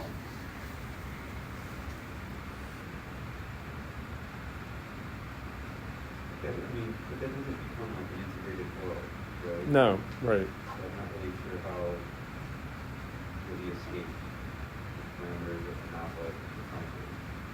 Its central idea is that it's addressing a problem, that it's human experience as a problem, rather than as an affirmation. Right, so the idea is that the individual can no longer represent the social situation through their own particular story. Right, so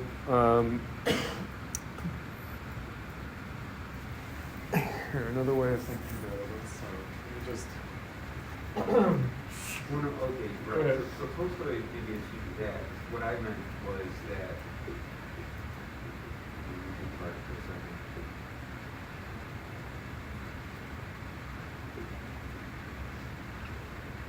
No. Never mind. you feel like you're on the brink of No, something. my idea, what I was thinking, kind of. No, I clarified it for myself. That was a little confusing. I think you had your own. No? Okay. So, society or the civilization or the community, it's about the relation of the individual and collective. And so,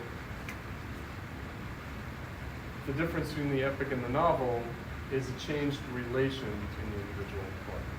It's not like, oh, the epic is about the collective and the novel is about the individual. It's rather about how they are related. It's about whether this relationship has become problematical or not.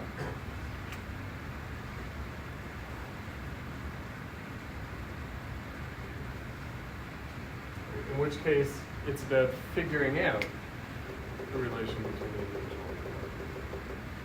So it would appear that with Tolstoy, the ability for the reconciliation of the individual and the collective to occur is no longer even coming to the point of the bittersweet partial understanding, not full harmony. So, again, the question is, why would Tolstoy not just do the novel? Because somehow it no longer seems to work, meaning it's not convincing to either him as a writer or to the reader.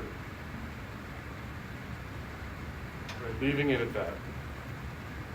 Bittersweet partial understanding, not full harmony. Right, the kind of resolution that raises more questions or sustains the problem rather than resolving it. So if that's Tolstoy approaching the limits of the novel, then what's Dostoevsky going beyond it? Well, he's no longer posing the same problem. Let's look at what Lukacs says.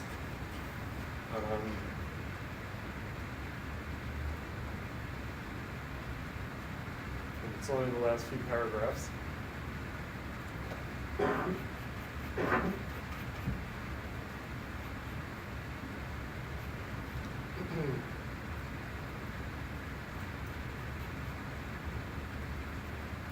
Okay, let's see what he says. Literary development has not yet gone beyond the novel of disillusionment, and the most recent literature reveals no possibility of creating another type that would be essentially new.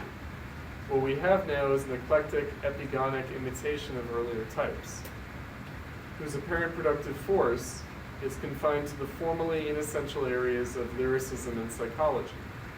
Tolstoy himself, it is true, occupies a dual position. From the point of view of purely of form, a point of view which, in Tolstoy's special case, cannot possibly do justice to what matters most in his vision or in his created world. He must be seen as the final expression of European Romanticism.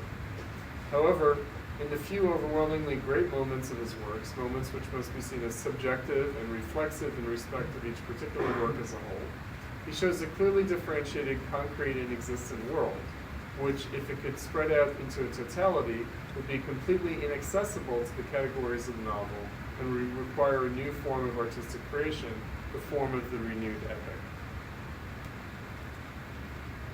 This world is the sphere of pure soul reality in which man exists as man, neither as a social being nor as an isolated, unique, pure, and therefore abstract interiority. If ever this world should come into being as something natural and simply experienced as the only true reality, a new complete totality could be built out of all of its substances and relationships. It would be a world to which our divided reality would be a mere backdrop, a world which would have outstripped our dual world of social reality by as much as we have outstripped the world of nature. But art can never be the agent of such a transformation. The great epic is a form bound to the historical moment, and any attempt to depict the utopian as existent can only end in destroying the form, not in creating reality.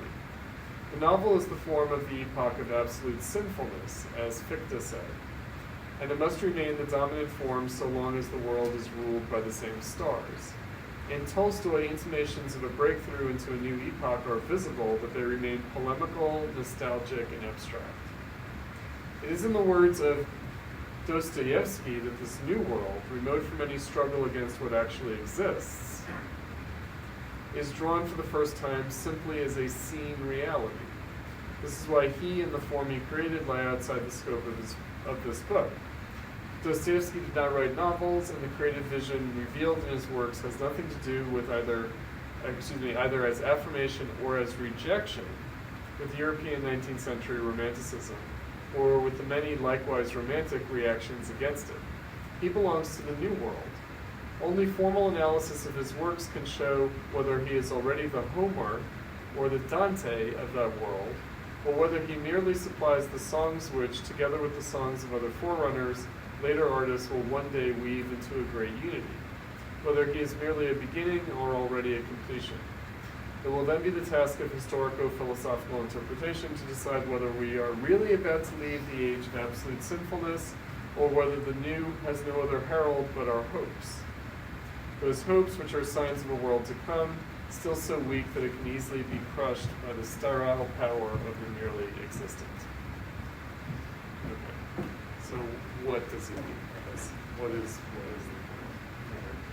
So notice that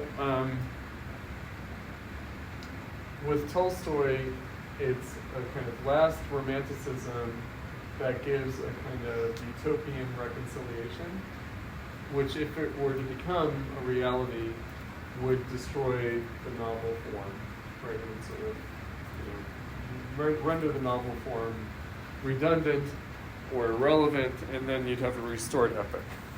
And that's why it's nostalgic.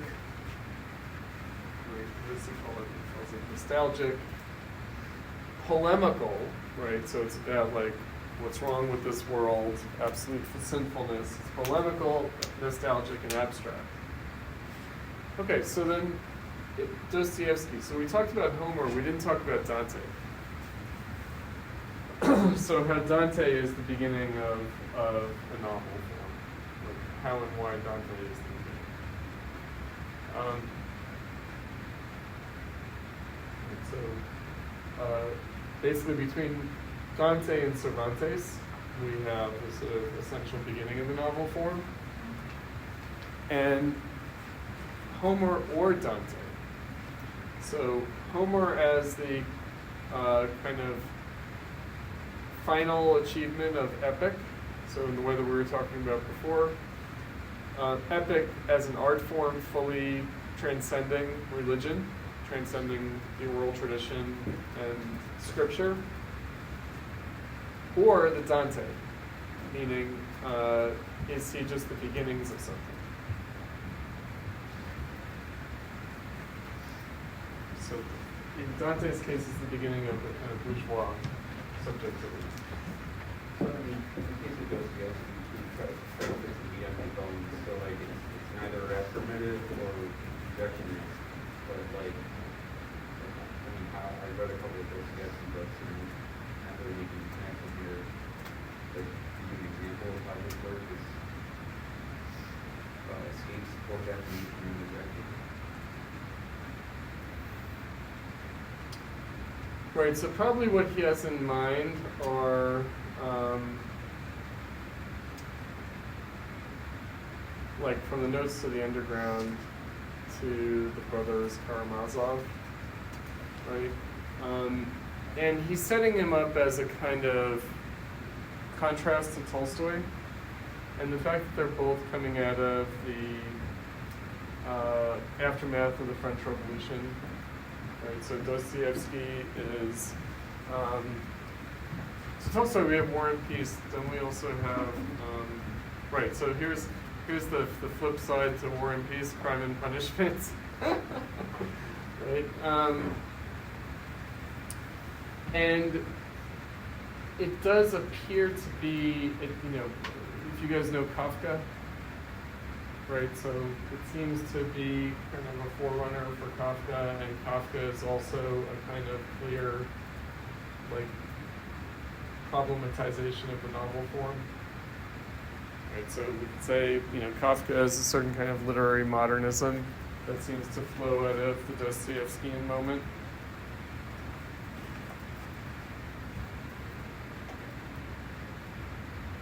We could also say existentialism, as much as we might want to avoid that term, but let's use it anyway.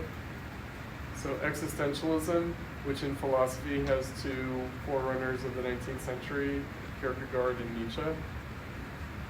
Surely Tolstoy and Dostoevsky are, kind of by contrast with each other, both sort of suggesting existentialism. Dostoevsky more radically than Tolstoy, like Tolstoy sort of intimating, but Dostoevsky's kind of exemplifying.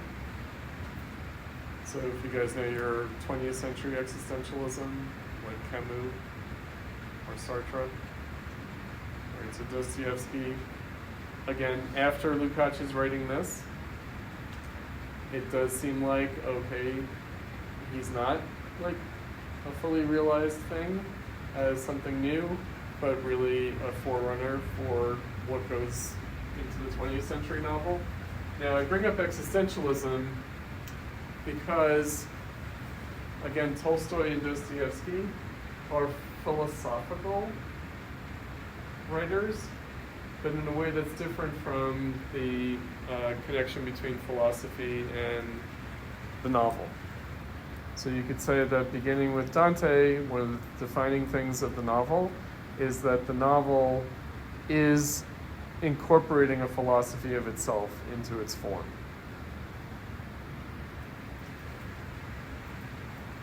With Tolstoy and Dostoevsky, and this is why it seems to be about existentialism, it seems to be beyond what philosophy can answer. So Kierkegaard and Nietzsche, because we started the class with this question, we'll maybe end on this question. They're seen as anti-philosophers in a way that was not the case up through Hegel. Like, you didn't really have anti-philosophy. In the 19th century, you have the birth of anti-philosophy. You have the Kierkegaardian version, and you have the Nietzschean version of anti-philosophy. And in another way, Marx could be seen as an anti-philosopher. Right? If you just keep that in the background. But, more familiar, like in terms of what we think philosophy ought to do, Kierkegaard and Nietzsche are basically saying philosophy can't provide the answers, can't provide meaning. What philosophy can do is sort of articulate the impossibility of philosophy. Analogously, Tolstoy and Dostoevsky are novels that are about the impossibility of the novel.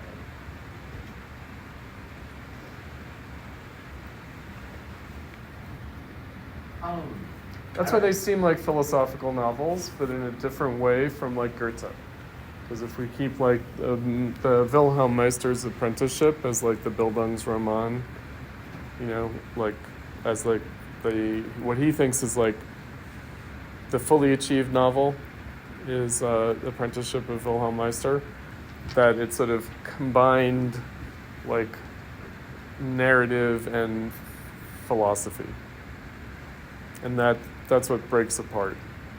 And most fully exemplified with Tolstoy and Dostoevsky. Is Voltaire an example of that as well? The linking.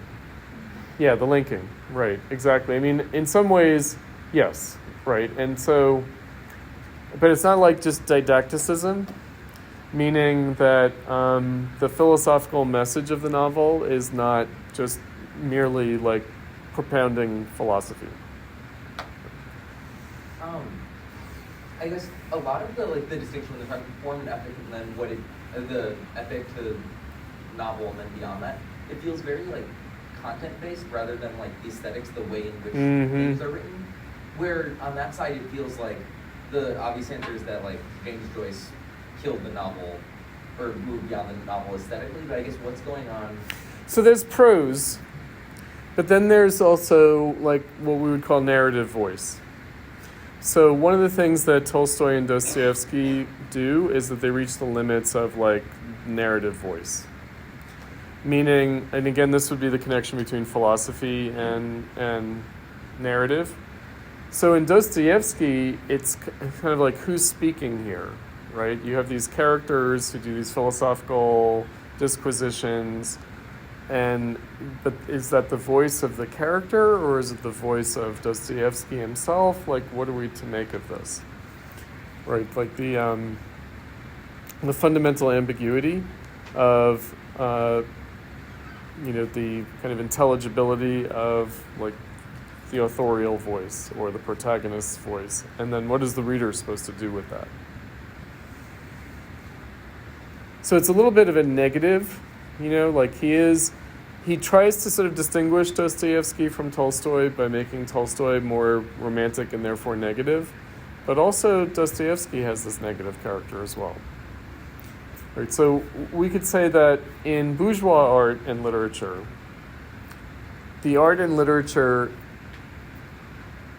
sort of does philosophy through its aesthetic form. It doesn't have to sort of explain itself to itself. It doesn't have to like ponder itself. It certainly doesn't have to talk about the impossibility of doing so. And that's what you get later, by the end of the 19th century. And so is that what Joyce is doing, or? I think that Joyce is more, it's yet another kind of modernism, because it's more, it depends on which work, right? Some of it is that, and some of it is just the sort of meltdown of like narrativity itself. So there would be like Ulysses in Finnegan's Wake, like are these sort of strange exemplars of like the form sort of breaking up.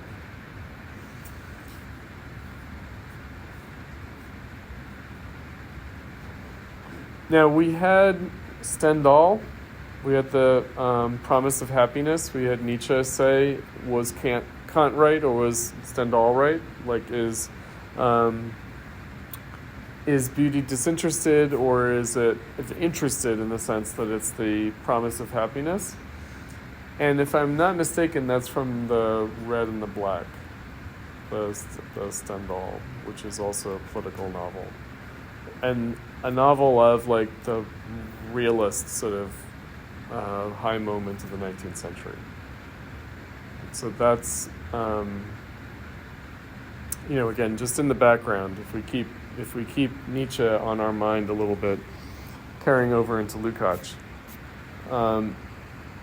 where the novel can be about aesthetics, right, itself. So it can kind of sort of enact that through the characters, through the narration, through its own discourse.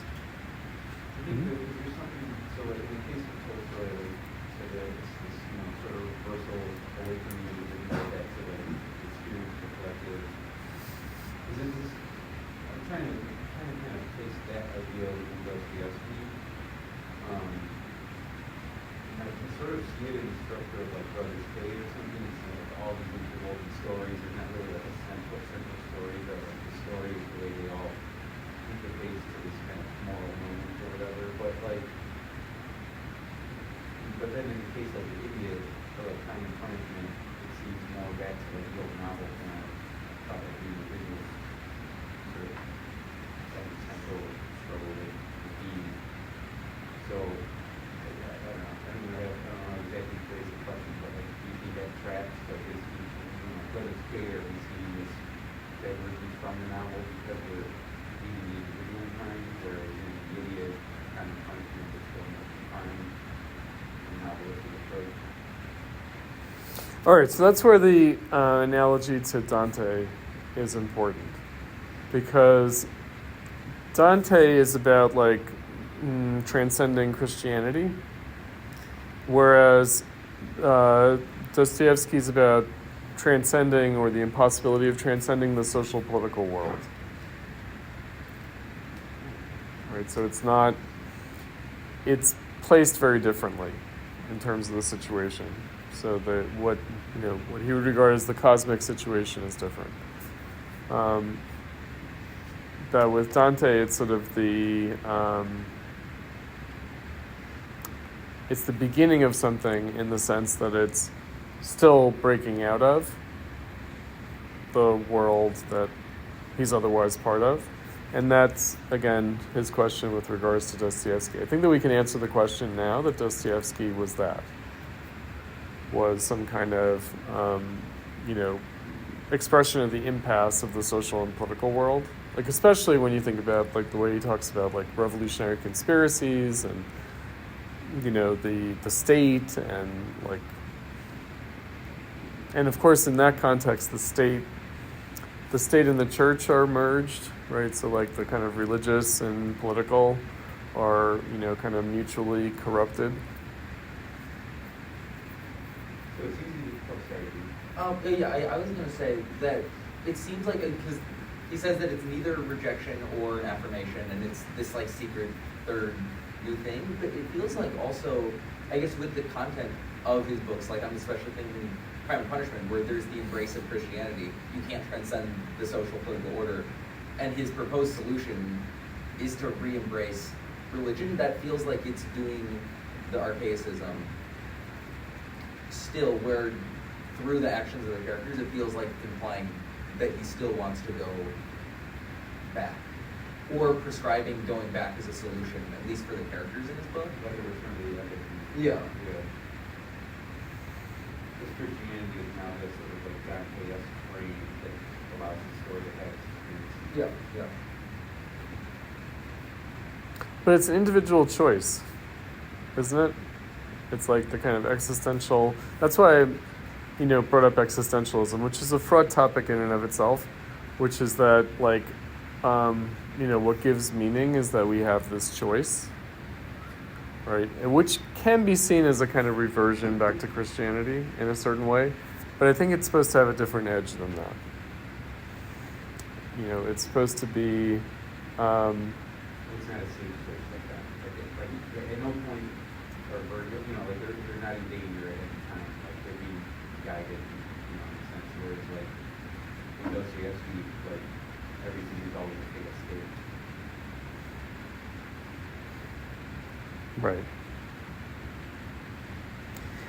So, again, thinking about the three subjects, there's the writer, there's the reader, and there's the character, and the relation between the three.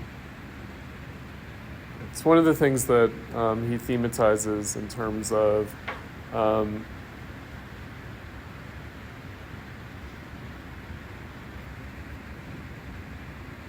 how is the reader supposed to relate to the character and to the narrative itself, to the kind of authorial voice, right?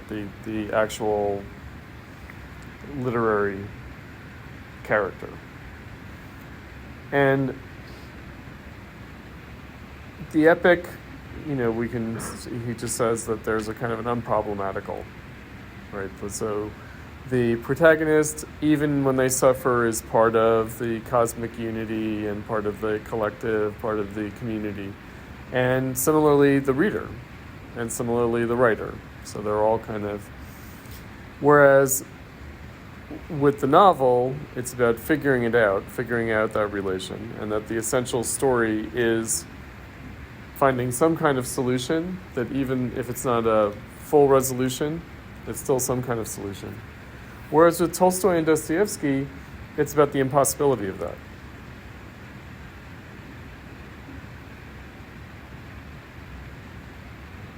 That's really the way he's putting it.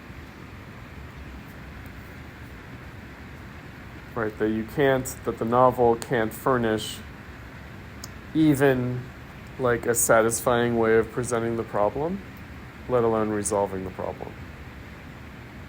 Can you think of an example? Like we've got these sort of fringe case examples, but I don't know if you can understand an example that like fully busts out like what is it? What would let's call it? That's not a novel. That's why I brought up Kafka. Yeah.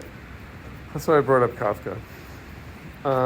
Joyce would be another example, but I brought up Kafka because it seems closer to the Tolstoy and Dostoevsky. One example that really pops out is actually not a book, but like a film. In a sense, to translate a little bit, like thinking about the way we're talking about Tolstoy, like maybe like Battlefield Potemkin would be like a definitive jump out of the novel form. That's clear break. Yes. You mean in terms of the subjectivity? Yeah, like the protagonist is the collective historical movement, right? So it's kind of it's insulated, not problematic. But then I don't know if there's a continuity to break from, because that comes more out of theater than out of literature, maybe? Which Battleship Potemkin? I guess film coming out of theater rather than coming out of the novel in terms of like a lineage. Yeah, no, I'm not trying to like. So I see what you mean by early, but it's hard to find. That raises the question of whether like Eisenstein is trying to do like epic film. That's sort of what I'm suggesting. Yeah. It seems like it. And not just that film. Yeah, there's other films. Entirely. Yeah, there's other films as well. But it's visual and not narrative. It's not exactly narrative. Right. No, it certainly doesn't answer the question of how the novel escapes. But I'm just trying to think of any story, period, that like really escapes the sort of bounds of the novels. I guess, yeah, does Kafka break away from that for you because of like the surrealism, or is there, like, I guess what exactly about Yeah, Kafka loses me a little bit. Kafka makes it non-novel? What can you say a particular novel that you just for like to help get through the Well, okay, so he's got basically 3 novels. He's got The Trial, The Castle, and America, and I think they're all incomplete. They're all like published posthumously. They're all incomplete. So there's that problem. And then the question is, why are they incomplete? That he himself was not happy with what he had produced. So he published in his lifetime short stories that were complete, he was happy with, but the novels, no. And yet the novels are seen as like some essential Kafka, right? Even though the stories are more successful. And then he has his parables that are kind of neither here nor there, but the parables seem to be more connected to the novels. In which case, do the novels tell a story kind of at all? Do they have this arc of development? Again, the Bildungsroman, or do they, simply defy that kind of categorization? In a way, the short stories follow like recognizable patterns for the short story. They have like a twist at the end. They have that character. But in terms of like an essential story that has to be told as a narrative, as opposed to a series of like images and kind of parable kind of instantiations, that's where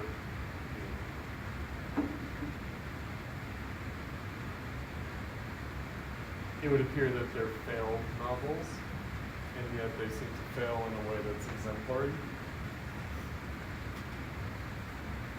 I mean, that's, again, because it's close to the Tolstoy and the Dostoevsky, and the Kafka, especially to the Dostoevsky and Kafka, close. I mean, isn't the fact that they come in the form of parables also kind of like an archaicism? Like, it's almost going back to like Aesop or something, where in that case, I don't know if that doesn't feel post-novel to me. Well, they're different because they're riddles without answers, right? So they're peculiar kinds of parables. But that takes us kind of far afield. I feel like Kafka's not on the radar of Lukacs in this piece. We didn't get to Kyler. I feel that part of it is like kind of like certain formalism for like a way out, but I think a big part of Lukacs' argument is that it's like historical. It's like this kind of galleon historical. It's not merely formal. That's right. So like to try to break out from where we are is itself a problem.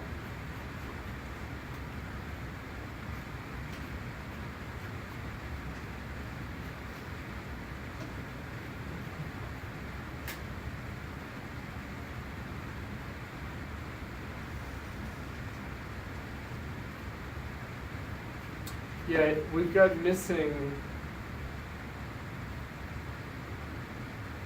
Yeah, he doesn't have Proust or Kafka, or Joyce, of course. But he's got kind of Proust and Kafka would be, some examples that would seem to be the fully modernist novel. But they're not on the radar here. Right, they're sort of too, it's, he's writing this too early to really have those cases.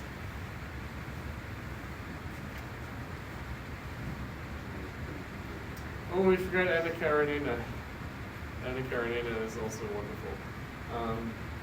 Right, so not just the sort of war and peace, but Anna Karenina as a kind of exemplary Tolstoy.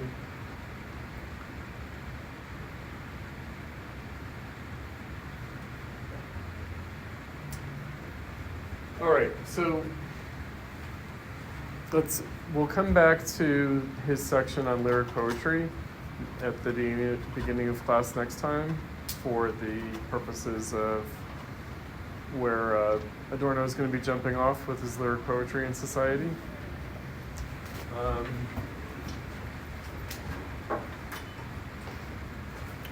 see you guys next week.